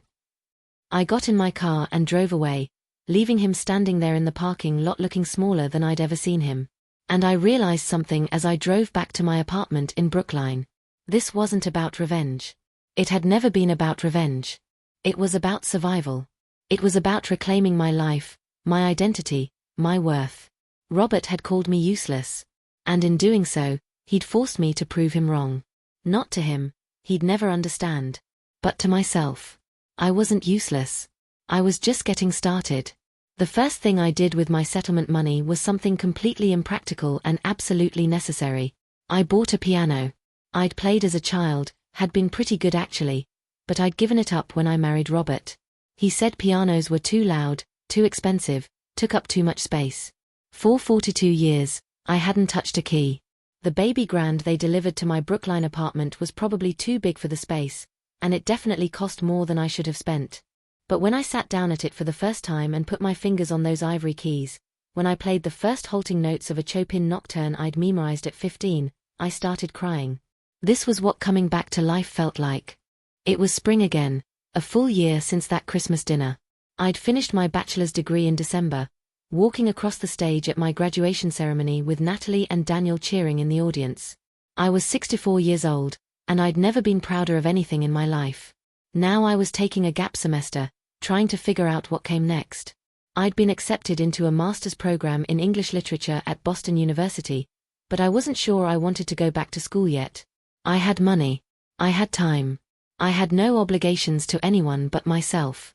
The world was wide open, and it was terrifying and exhilarating in equal measure. I started spending time with people I'd met at school, women in their 30s and 40s, mostly, who treated me like a peer rather than someone's grandmother. We'd meet for coffee and talk about books, about politics, about our lives. They asked my advice on relationships and careers, and I found that I actually had wisdom to offer, hard-won through decades of mistakes and survival.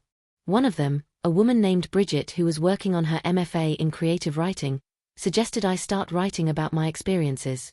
You have an incredible story, she said. A lot of women would relate to it. You should write it down. I'm not a writer, I said automatically. You got an A on every paper you wrote in your literature classes. Dr. Simmons told me she'd never seen analysis that good from an undergrad.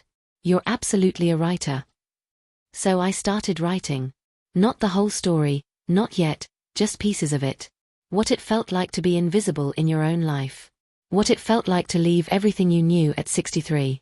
What it felt like to discover you were worth more than you'd been told.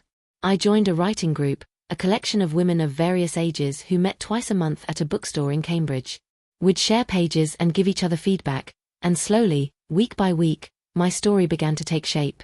In June, I got an unexpected phone call from Patricia. Eleanor, I hope this isn't too forward, but I wanted to reach out. Lawrence and I are having a party for our 40th wedding anniversary, and we'd love for you to come. Will Robert be there? I asked. Of course. He's Lawrence's brother. But that shouldn't stop you from coming.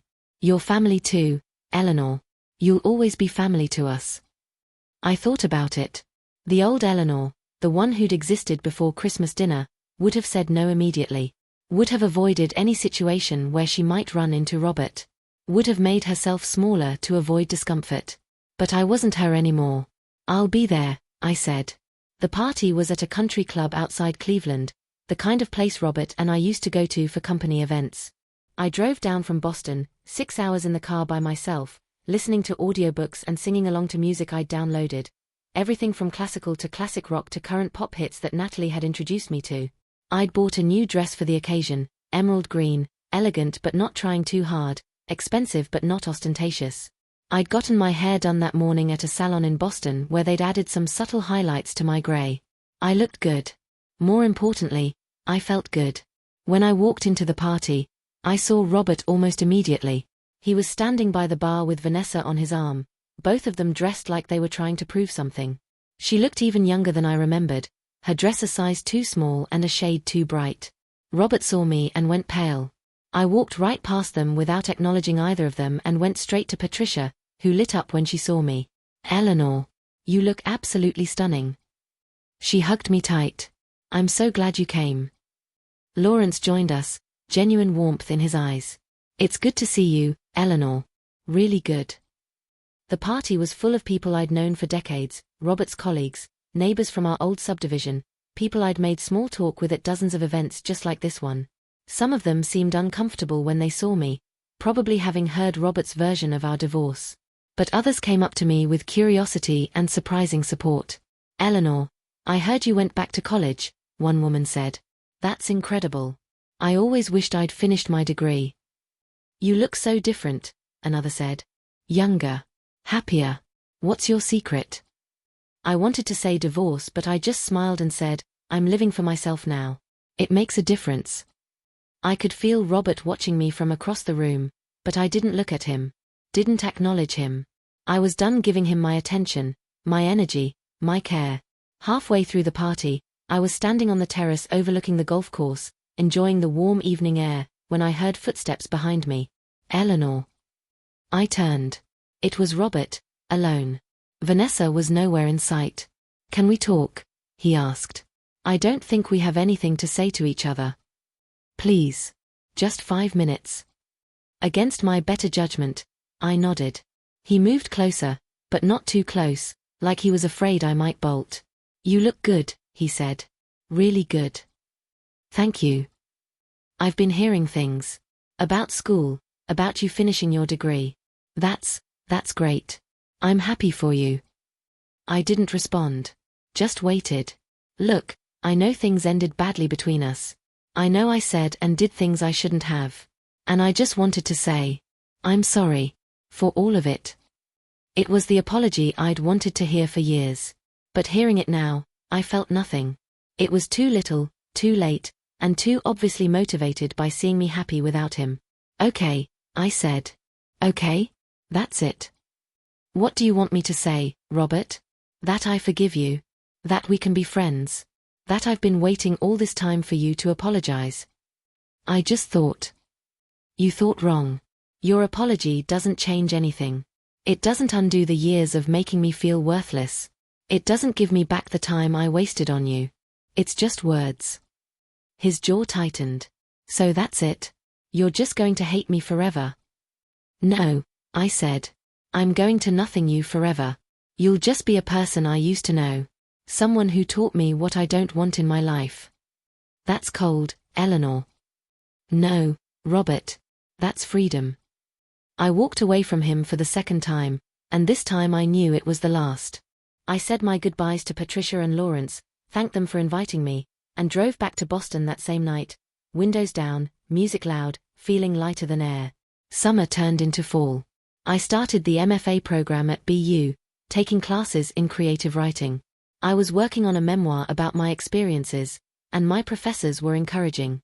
One of them submitted an excerpt to a literary magazine without telling me, and it got accepted. Published. I was a published writer at 64 years old. Daniel came to visit in October. He'd finished his PhD and gotten a tenure-track position at a small college in Vermont.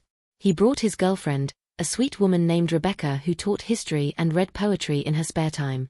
They were talking about getting married, about building a life together. "I'm proud of you, Mom," he said one evening as we walked through Boston Common. "For everything you've done this year. For leaving Dad, for going back to school, for putting yourself first. You're kind of my hero." I started crying right there on the path, and he hugged me while strangers walked past. "I just wish I'd done it sooner," I said. "I wasted so many years." "You didn't waste them. You raised Natalie and me. And maybe you needed those years to become the person you are now. Sometimes the long way is the only way." Natalie and Trevor got engaged in November. She called me crying happy tears, talking a mile a minute about wedding plans and venue options. They wanted a small ceremony, maybe in the spring, somewhere meaningful. "Would you help me plan it?" she asked. "I know traditionally the mother of the bride does a lot of the organizing, but only if you want to. I don't want to assume." "I would love to," I said. "More than anything." "And Mom?" "Trevor and I were talking. We don't want Dad there. Not after what he did to you. We know he's my father, but he doesn't deserve to be part of this." "Natalie, you don't have to do that for me." "We're not doing it for you. We're doing it for us. He hurt you, which means he hurt our family. And we're not rewarding that behavior by pretending everything's fine." I should have argued. Should have told her that she'd regret it later, that she should include her father in her wedding. But I didn't. Because maybe some actions do have consequences. Maybe there are some things you can't take back. That Thanksgiving, I hosted dinner at my apartment for the first time. Just me, Natalie, Trevor, Daniel, and Rebecca. We cooked together, laughed, played board games, stayed up late talking. It was nothing like the formal dinners I'd spent decades orchestrating in Cleveland. It was messy and chaotic and perfect. "This is what family is supposed to feel like," Daniel said as we cleaned up after dinner. He was right. This was family, chosen, intentional, built on love instead of obligation. As the year drew to a close, I found myself thinking about that Christmas dinner. The one that had destroyed my life and saved it simultaneously. I thought about Robert's words, "useless," and how they'd haunted me for months. But they didn't hurt anymore. Because I'd proven them wrong in every possible way. I'd gotten my degree. I'd started a career as a writer. I'd built a new life, a better life, a life that belonged to me. I'd stopped being the woman who disappeared to make room for everyone else. I'd become visible again. No, not again. I'd become visible for the first time. And if you're working on becoming visible right now, if you're fighting to reclaim your life from someone who tried to erase you, I want you to know, it's worth it. Every terrifying, painful, uncertain step is worth it. Leave a comment and tell me how you're reclaiming your life. And check the description box below for more stories of survival, resilience, and rebirth. Because that's what this is. Not an ending, but a beginning. On New Year's Eve, 2 years after I'd left Robert, I sat at my piano playing Chopin and thinking about everything that had changed. My phone buzzed with texts from my kids, from friends, from the writing group, from classmates. All these people who saw me, who valued me, who made space for me in their lives. I raised a glass of champagne to myself in my small, perfect apartment and made a new promise. This year, I would finish my memoir. I would tell my story, not for revenge, not to hurt Robert, but to reach other women who might be living invisible lives. To tell them that it's never too late. That they're not useless, no matter who's told them they are. At midnight, fireworks exploded over the Boston skyline, and I watched them from my window, thinking about the woman I'd been and the woman I'd become. I'd done something I never thought possible. I'd saved myself. And that, I realized, was the best revenge of all. 3 years after that Christmas dinner, my memoir was published. I'd never expected it to be, honestly. I'd written it for myself initially, as therapy, as processing, as a way to make sense of the 42 years I'd spent as someone else. But my MFA advisor had sent it to an agent friend, who'd loved it and shopped it to publishers, and somehow, miraculously, a small press in New York had made an offer. The book was called Invisible, a memoir of becoming seen. The cover was simple, just my silhouette against a bright background, emerging from shadow into light. The launch party was at a bookstore in Cambridge, the same one where I'd attended my writing group meetings. Natalie and Daniel came, of course, along with Trevor and Rebecca. Lawrence and Patricia drove up from Cleveland. Members of my writing group were there, professors from BU, friends I'd made in the 3 years since leaving my marriage. The store was packed. The owner had ordered what she thought was a generous number of copies, 50, and they sold out in the first hour. I read an excerpt from the book, the chapter about Christmas dinner. About standing at that table, hearing the word useless, feeling my whole world crack open. I'd read this passage 100 times while editing, but reading it aloud to a room full of people, my voice cracked. "I want you to understand something," I said, looking up from the page. "This isn't a revenge story. This is a survival story. This is about what happens when you finally decide that you matter. That your life, your dreams, your happiness, they matter just as much as anyone else's." During the Q&A, A woman in her 50s raised her hand. "How did you find the courage to leave?" she asked, her voice shaking slightly. "I'm in a similar situation. I know I should go.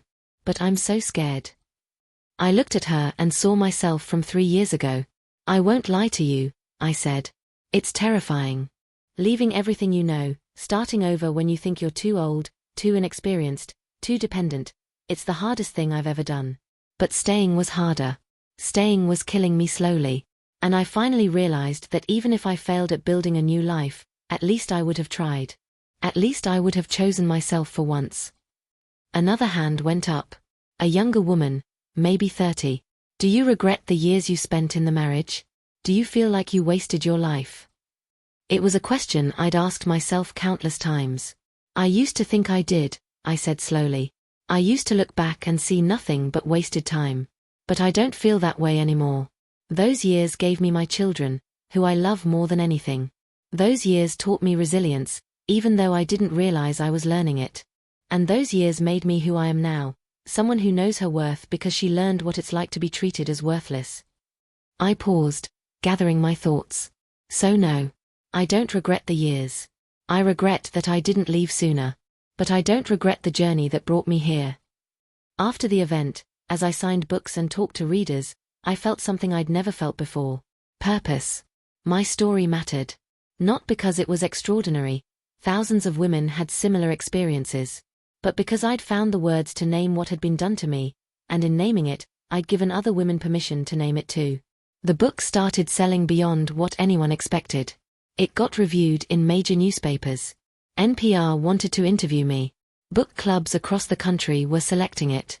Women reached out to me via email and social media, sharing their own stories, thanking me for making them feel less alone. One message particularly struck me. It was from a woman named Helen, who was 71 years old. I've been married for 49 years. I've been unhappy for 45 of them. I kept telling myself I was too old to leave, that I'd waited too long, that I should just stick it out until the end. But reading your book made me realize, I might have 20 more years. Why should I spend them being miserable? Last week I told my husband I want a divorce. I'm terrified. But I'm also excited for the first time in decades. Thank you for showing me it's not too late. Asterisk. I cried reading that message. This was why I'd written the book. This was why telling the truth mattered. In the spring, Natalie and Trevor got married in a small ceremony in Vermont, at a historic inn overlooking the mountains. It was everything a wedding should be. Intimate, joyful, full of love. Daniel stood up as one of Trevor's groomsmen. Rebecca caught the bouquet. Patricia cried through the entire ceremony. Robert wasn't there. He'd sent Natalie a letter asking to be invited, playing the hurt father card. She'd sent it back unopened. "I don't need his drama on my wedding day," she told me. "This day is about building something new, not honoring something broken." As I watched my daughter walk down the aisle in her simple white dress, I thought about the woman I'd been at her age. Young, in love, full of hope that I'd found someone who would cherish me forever. I'd been wrong about Robert. But that didn't mean love itself was a lie. Natalie and Trevor were building something different. A partnership based on mutual respect, shared dreams, genuine affection. I danced at my daughter's wedding with a freedom I'd never felt at my own. That summer, I was invited to speak at a women's conference in Chicago. The topic was reinvention after 60.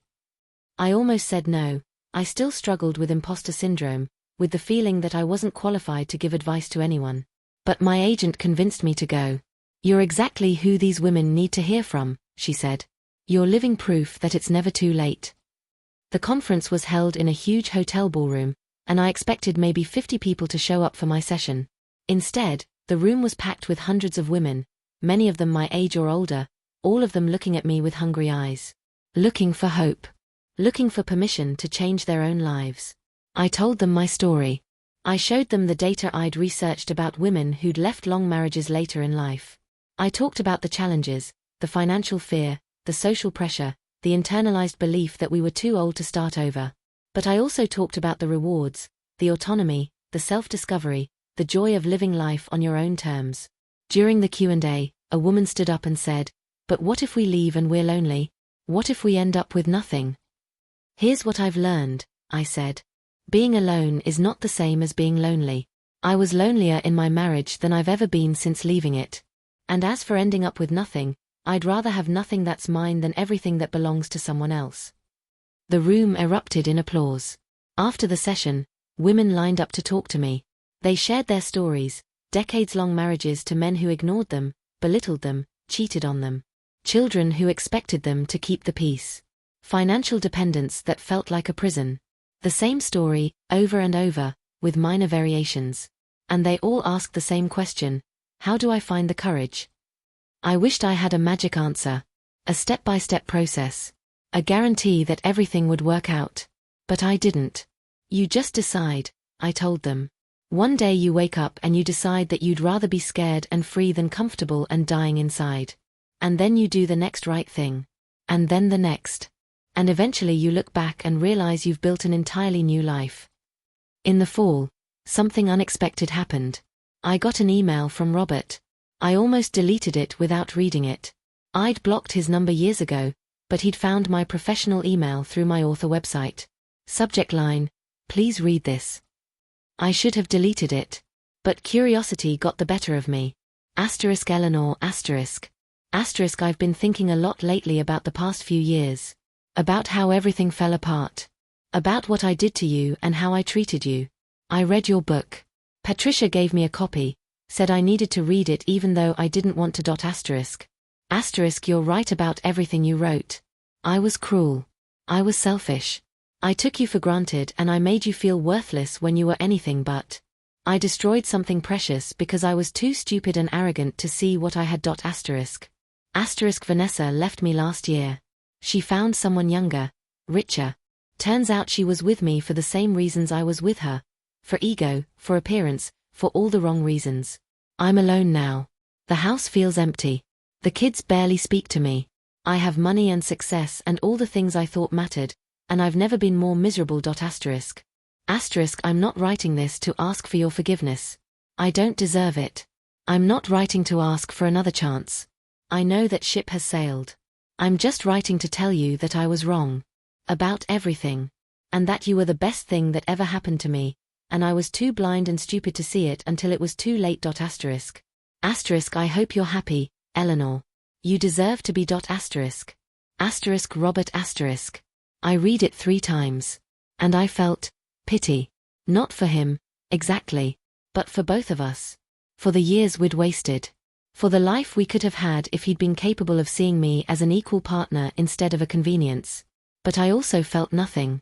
No urge to respond, no desire to offer comfort, no temptation to fall back into the old pattern of managing his emotions and making him feel better about himself. I saved the email in a folder and closed my laptop. 2 days later, I deleted it. He wasn't part of my story anymore. He was just a chapter I'd already written, edited, published, and moved past. That Christmas, 3 years after the dinner that changed everything, I hosted the holiday at my apartment again. It had become a tradition now. Natalie and Trevor, Daniel and Rebecca, who were engaged now, planning a summer wedding, a few friends from my writing group, a professor from BU who had nowhere else to go. We cooked together, a chaotic, joyful mess of too many people in my small kitchen. We ate off mismatched plates because I didn't have enough matching sets and didn't care. We drank wine and told stories and laughed until our sides hurt. At one point, Daniel raised his glass. I want to make a toast, he said. To Mom. For showing us what courage looks like. For teaching us that it's never too late to choose yourself. For being brave enough to walk away from what was killing you and build something beautiful. Everyone raised their glasses. To Eleanor. I looked around the table at these people. My children, their partners, my friends, and I felt overwhelmed with gratitude. This was what I'd been missing all those years in Cleveland. Not just love, but the right kind of love. Love that saw me. Love that valued me. Love that made space for me to be fully myself. Thank you, I said, my voice thick with emotion. But I want to toast all of you too. For accepting me, supporting me, believing in me when I didn't believe in myself. For being the family I chose and who chose me back. We clinked glasses and ate and celebrated, and not once did anyone mention Robert. Not once did anyone ask if I'd invited him or felt bad that he wasn't there. He'd erased himself from our lives through his own actions, and we'd all moved on. Later that night, After everyone had left and I was cleaning up the kitchen, I thought about that other Christmas dinner. The one 3 years ago. The one where I'd been called useless and felt my world end. If someone had told me then where I'd be 3 years later, published author, graduate student, independent woman, surrounded by love, I wouldn't have believed them. The grief and pain and humiliation had felt too large, too permanent. I couldn't imagine a future beyond the hurt. But here I was. Living proof that endings can be beginnings. That breaking can lead to rebuilding. That the worst moment of your life can also be the moment that saves it. My phone buzzed with a text from an unknown number. For a second I wondered if it was Robert again, finding new ways to reach me. But when I opened it, I saw it was from a woman who'd been at one of my book events months ago. Eleanor, I just wanted to let you know, I left. 2 weeks ago I packed my bags and moved in with my sister. I filed for divorce yesterday. I'm terrified and exhilarated and I can't stop crying. But I'm free. Thank you for showing me it was possible. I typed back, you did this. Not me. I just told the story. You're the one who had the courage to live it. I'm so proud of you. These messages came regularly now. Women telling me they'd left. Women telling me they'd gone back to school. Women telling me they'd started businesses, pursued dreams, claimed their lives back from men who tried to keep them small. My story had given them permission. But the courage was always their own. If you're reading this, if you're watching this story unfold and wondering if you have the strength to change your own life, I want you to hear me clearly. You do. You absolutely do. It might not feel like it right now. You might feel trapped, helpless, too old, too scared, too dependent. But that's a lie someone told you, and you believed it because you heard it so many times. The truth is this: you are never too old. It's never too late. You are not useless, no matter who's called you that. You are not invisible, no matter who's looked through you. You are not stuck, no matter how permanent it feels. You are powerful. You just forgot. Leave a comment right now and tell me, what would you do if you weren't afraid? What dream would you chase if you believed you deserved it? And please, check the description box below for more stories like mine. Stories of women who refused to disappear, who fought back, who reclaimed their lives when everyone said it was impossible. Because it's not impossible. It's just hard. And you're strong enough for hard things. The following spring brought surprises I never saw coming. The first was professional. My memoir had been out for almost a year and had sold well enough that my publisher wanted to know what I was working on next. The problem was, I wasn't working on anything. I told my story. What else did I have to say? Write about what you're living now, my agent suggested during a phone call. The reinvention. The education. The discovery of self after decades of loss. Women need to hear about the other side, not just the leaving, but the living. So I started writing again. Not a memoir this time, but something different, part self-help, part manifesto, part love letter to women who thought their lives were over. I called it The Second Act, a guide to beginning again. The second surprise was personal, and it caught me completely off guard. I'd been taking a watercolor painting class at the Cambridge Centre for Adult Education, just for fun, just to try something I'd never done before. The instructor was a man named James Mitchell, probably around my age, with silver hair and laugh lines around his eyes. He was patient with us beginners, encouraging, with a gentle sense of humor that made even the most frustrated students smile. After class one evening in April, as I was cleaning my brushes, he approached me. "Eleanor, right?" he said. "Yes. I've been watching your work develop over the past few weeks. You've got a really interesting eye for color and composition. Have you painted before?" "Never. I'm terrible at it." He laughed. "You're not terrible. You're learning. There's a difference." He hesitated, then continued. "Listen, there's an exhibit opening this weekend at a gallery in Boston. Local watercolorists. Would you like to go? I mean, if you're interested in seeing what's possible with the medium." It took me a second to realize he was asking me out. My first instinct was to say no. I was 6 to 7 years old. I'd been divorced for 3 years. I wasn't looking for romance. I'd built a good life on my own. Why complicate it? But then I thought, why not? "I'd love to," I said.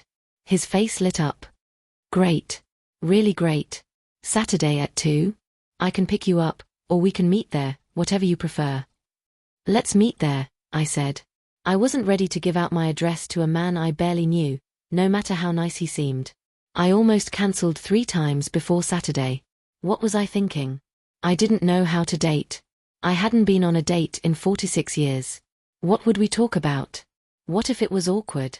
What if he expected things I wasn't ready for? But I made myself go. The gallery was in the south end, a small space with high ceilings and good light. James was already there when I arrived, looking at a series of landscapes. He'd dressed nicely but not overly formal, slacks and a button-down shirt, a sport coat. He smiled when he saw me, genuine and warm. "You came," he said.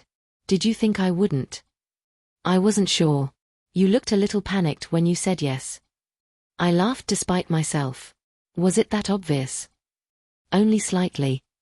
He gestured around the gallery. "Come on. Let me show you my favorite pieces." We spent 2 hours walking through the exhibit, talking about technique and color theory and why some paintings spoke to us and others didn't. James was knowledgeable but not pretentious, interested in my opinions even though I was a complete novice. He asked me questions about myself, what I did for work, where I was from, what had brought me to Boston. I told him I was a writer, recently published. I told him I'd gone back to school in my 60s. I told him I'd moved to Boston a few years ago for a fresh start. I didn't tell him about Robert. Not yet. That was a story for another time, if this went anywhere. After the gallery, we got coffee at a nearby cafe. We talked about our children. He had 2 daughters, both living in California. He told me about his late wife, Grace, who'd died of cancer 5 years earlier. How he'd been lost for a long time after, unsure how to live without her. How he'd taken up painting as a way to process his grief, and then started teaching to give his days structure and purpose. "So you understand fresh starts," I said. "I do. Though I'll admit, yours sounds more dramatic than mine. Moving to a new city, going back to school, that takes courage." "Or desperation," I said.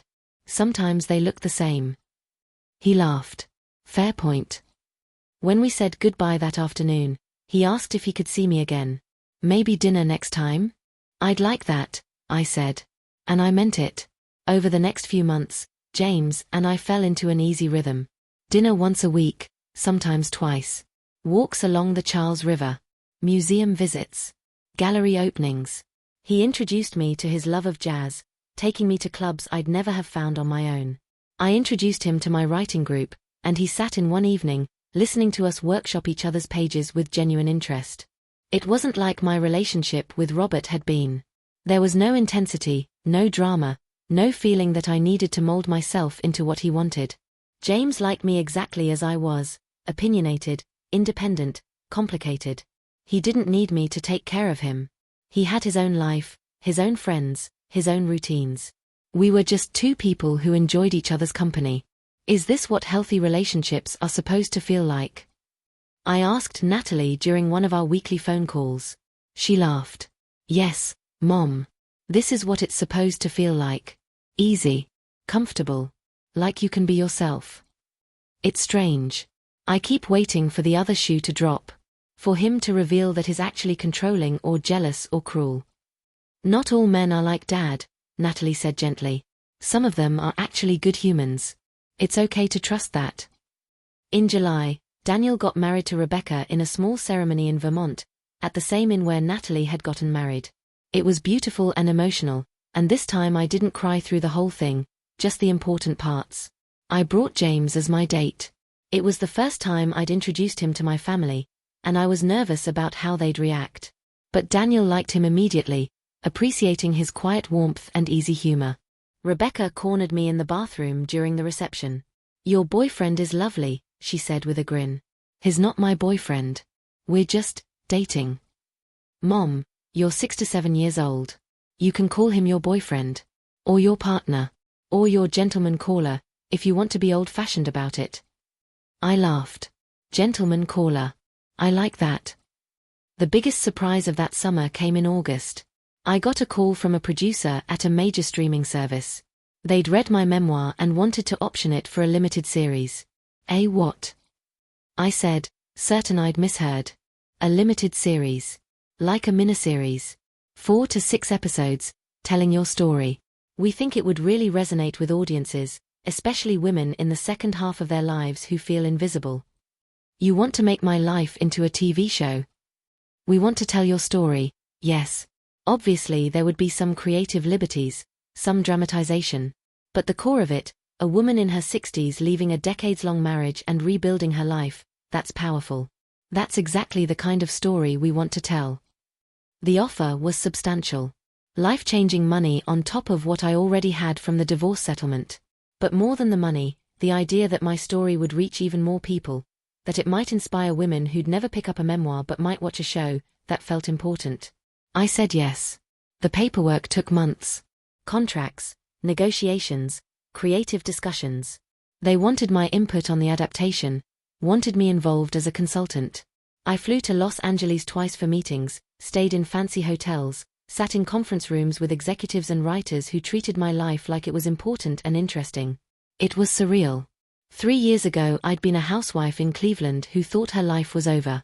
Now I was signing deals with streaming services and getting recognized in bookstores. How does it feel? James asked one evening as we walked through Cambridge after dinner. All this success, all these opportunities. Terrifying, I admitted. Like at any moment someone's going to realize they made a mistake. That I'm not actually special or talented or interesting. That I'm just an ordinary woman who left a bad marriage and got lucky. You're not ordinary, James said. And it's not luck. You did something extraordinary. You saved yourself. And then you found the words to tell others how to save themselves. That's not ordinary, Eleanor. That's remarkable. I wanted to argue with him, but I was learning to accept compliments instead of deflecting them. To believe that maybe, possibly, I was worth the good things happening in my life. In October, I got a message on social media that stopped me cold. It was from Vanessa Cole. Eleanor, I know you have no reason to read this or respond to it, but I wanted to reach out. I just read your book. I'm so sorry for the pain I caused you. I was young and stupid and didn't think about the real person whose life I was helping to destroy. What I did was inexcusable. I'm not asking for forgiveness. I just wanted you to know that I'm sorry. I stared at the message for a long time. Part of me wanted to ignore it, to delete it and pretend I'd never seen it. Part of me wanted to write back something cutting, to make her feel a fraction of the pain she'd helped cause. But mostly I just felt tired. Tired of carrying anger. Tired of letting people who'd hurt me take up space in my head.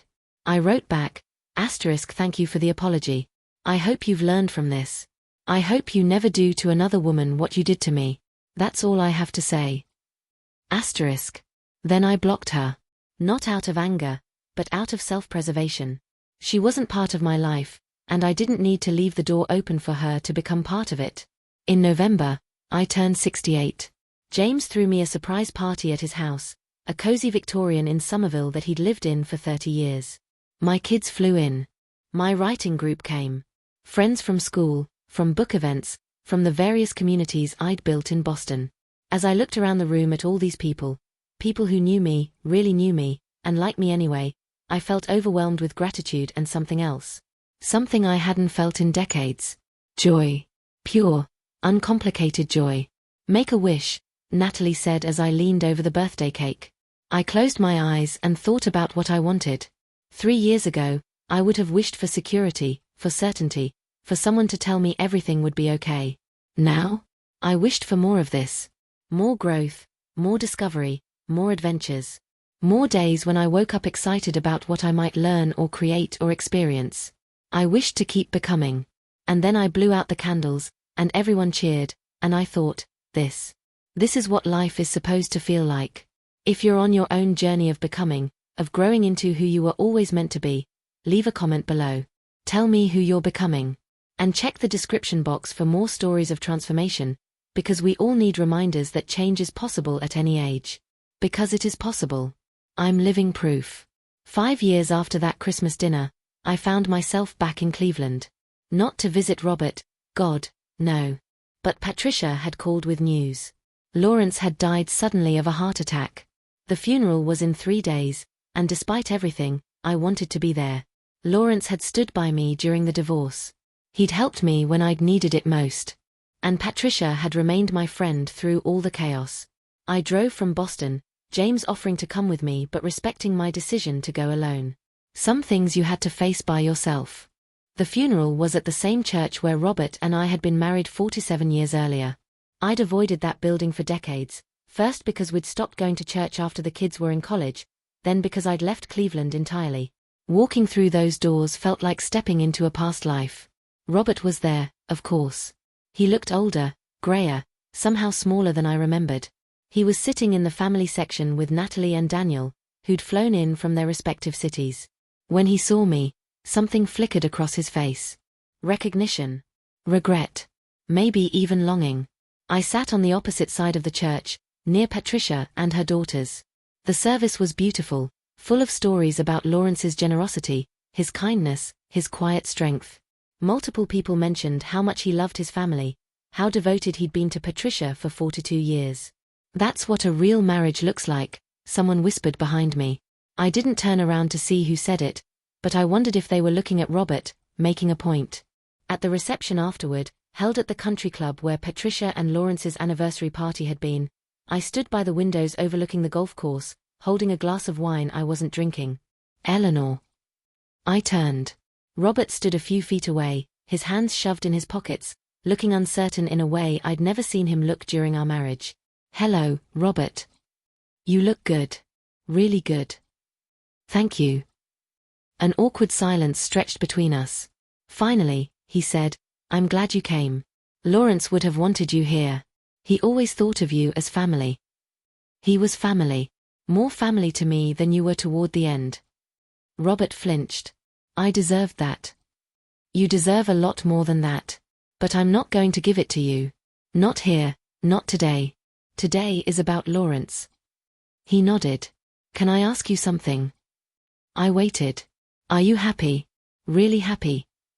I thought about my life in Boston. My apartment filled with books and art. My piano. My classes. My writing. James and his gentle, steady presence. Natalie and Daniel and their growing families. The communities I'd built, the dreams I was pursuing. Yes, I said. I'm happy. Are you? He looked down at his drink. No. No, I'm not. The house is too big and too empty. The kids barely speak to me. Vanessa's been gone for 3 years. I have all this money and success and it doesn't mean anything because I have no one to share it with. You have no one to share it with because you destroyed every relationship that mattered. That's not bad luck, Robert. That's consequences. I know. His voice was quiet.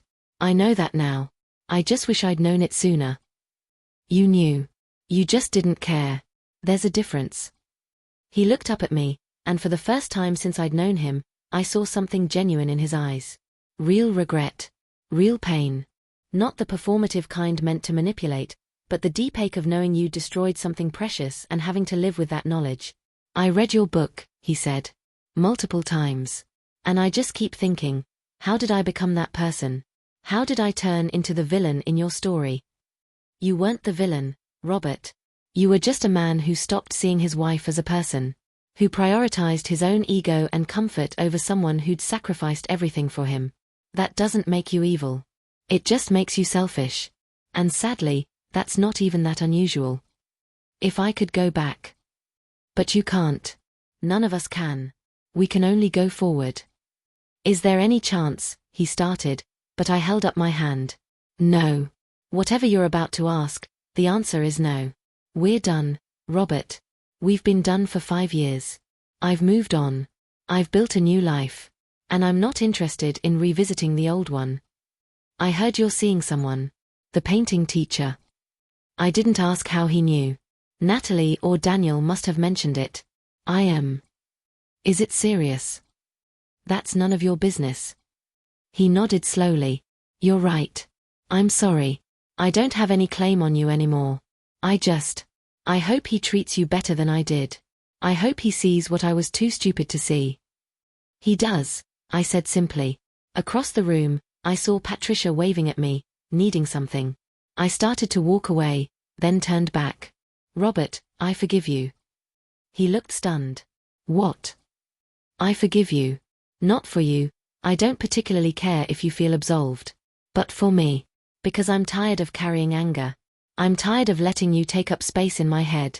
So I'm forgiving you and letting you go. You're just someone I used to know.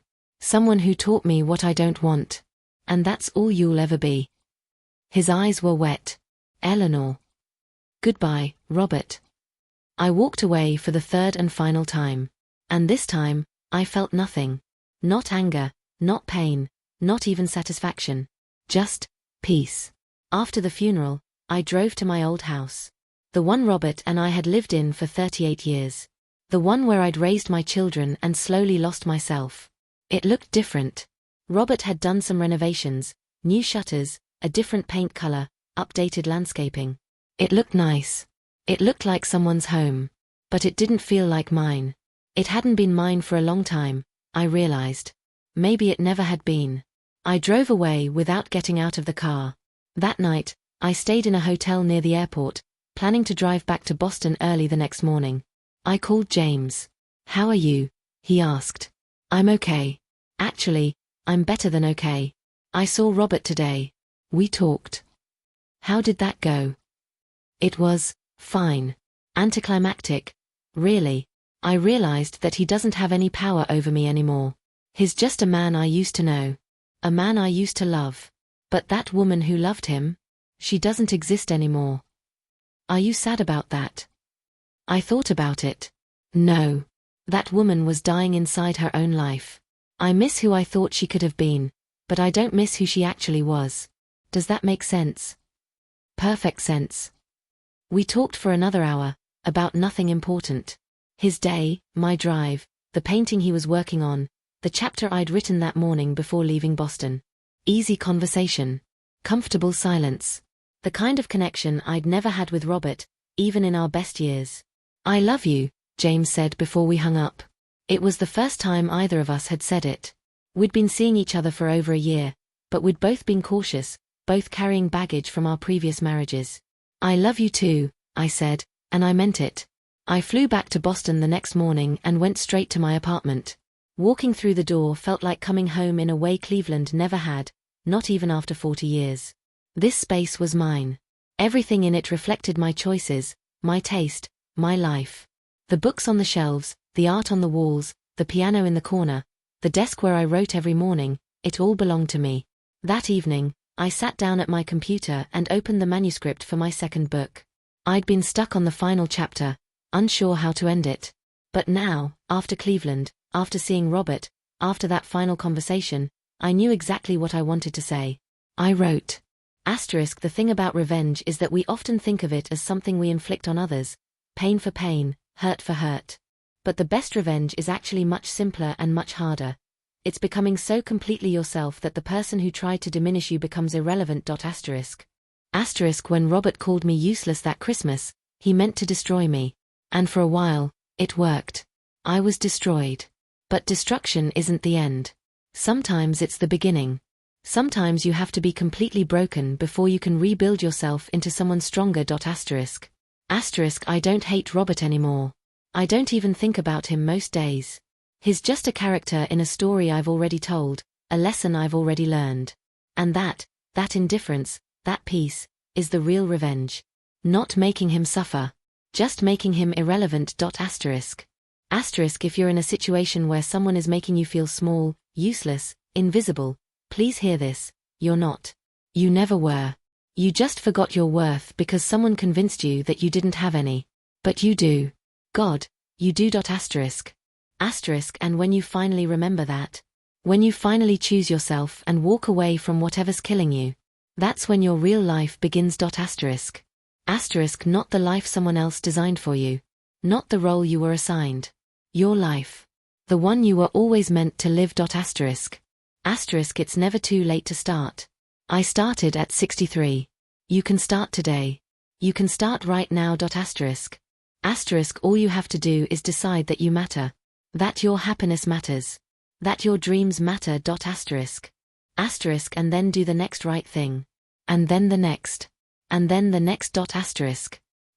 Eventually, you'll look back and realize you've saved yourself. And that moment of recognition, is everything. I finished typing and sat back, tears streaming down my face. Not sad tears. Cathartic tears. Grateful tears. I'd done it. I'd survived. More than survived, I'd thrived. I'd taken the worst moment of my life and transformed it into something meaningful. Something that helped others. Something that proved Robert wrong in every possible way. I wasn't useless. I was a writer, a student, a friend, a mother, a woman in love, a person who mattered. And I'd done it all myself. The next morning, I sent the completed manuscript to my agent. She called me 3 hours later. Eleanor, this is beautiful. This is exactly what women need to hear. I'm sending it to your editor today. Do you think it's good enough? I asked, that old insecurity creeping in. Good enough? Eleanor, it's extraordinary. You're extraordinary. When are you going to believe that? I laughed. I'm working on it. Well, work faster. Because you've got a gift, and the world needs to hear what you have to say. After I hung up, I sat at my piano and played a Chopin nocturne, the same one I'd been practicing for years. My fingers moved across the keys with a confidence they'd never had before. I made mistakes, but I didn't stop. I just kept playing. That afternoon, James came over. We cooked dinner together, drank wine, sat on my small balcony watching the sunset over Boston. He told me about his day, about a particularly challenging student in his painting class. I told him about finishing my book, about the trip to Cleveland, about the conversation with Robert. How do you feel now that it's really over? He asked. Like I can finally breathe, I said. Like I spent 42 years holding my breath, and I didn't even realize it until I could breathe again. He took my hand. I'm glad you can breathe now. You deserve to breathe. Later that night, after James had gone home, I stood at my window looking out at the city lights. Somewhere in Cleveland, Robert was alone in that big house, living with his regrets. Somewhere in Vermont, Daniel was building a life with Rebecca. Somewhere in New York, Natalie and Trevor were probably arguing about something silly and laughing about it 5 minutes later. And here I was, in Boston, living a life I'd built from scratch. A life that belonged entirely to me. My phone buzzed with a message. It was from that woman, Helen, who'd reached out after reading my book, the 71-year-old who'd decided to leave her 49-year marriage. Eleanor, I just signed the papers. My divorce is final. I'm terrified and excited and I can't stop smiling. Thank you for showing me it was possible. You saved my life. I wrote back, you saved your own life. I just told you it was allowed. I'm so proud of you. And I realized something in that moment. This was my purpose. Not just surviving, but helping others survive. Not just healing, but showing others how to heal. Not just reclaiming my life, but giving other women permission to reclaim theirs. Robert had tried to make me small. He tried to convince me I was useless, worthless, disposable. Instead, he'd sparked a revolution, in me first, then in thousands of other women who'd read my story and seen themselves in it. That was the revenge he never saw coming. Not that I'd hurt him back, but that I'd become so much more than he'd ever imagined I could be. And I was still becoming. As I got ready for bed that night, I caught my reflection in the bathroom mirror. Gray hair, laugh lines, age spots, all the markers of a woman in her late 60s. But also clear eyes, a genuine smile, a confidence that hadn't been there 5 years ago. You did good, I told my reflection. You saved yourself. And that, I realized, was better than any revenge I could have planned. So here's what I want to leave you with, whoever you are, wherever you're watching this from. You are not useless. You are not too old. You are not too damaged or too scared or too dependent to change your life. You are powerful beyond measure. You just need to remember it. And if you're in a situation right now where someone is making you feel small, please, hear me. You don't have to stay. You don't have to accept it. You don't have to wait for permission or the perfect moment or the courage you think you lack. You just have to decide. And then do the next right thing. I did it at 63. You can do it at any age. Your life is waiting. Your real life. The one you were always meant to live. Go claim it. And please, leave a comment below telling me where you're watching from and what dream you're going to chase. Subscribe if you want to hear more stories like this. And check the description box for even more stories of survival, resilience, and second chances. Because your story isn't over. It's just beginning. Thank you for listening to mine.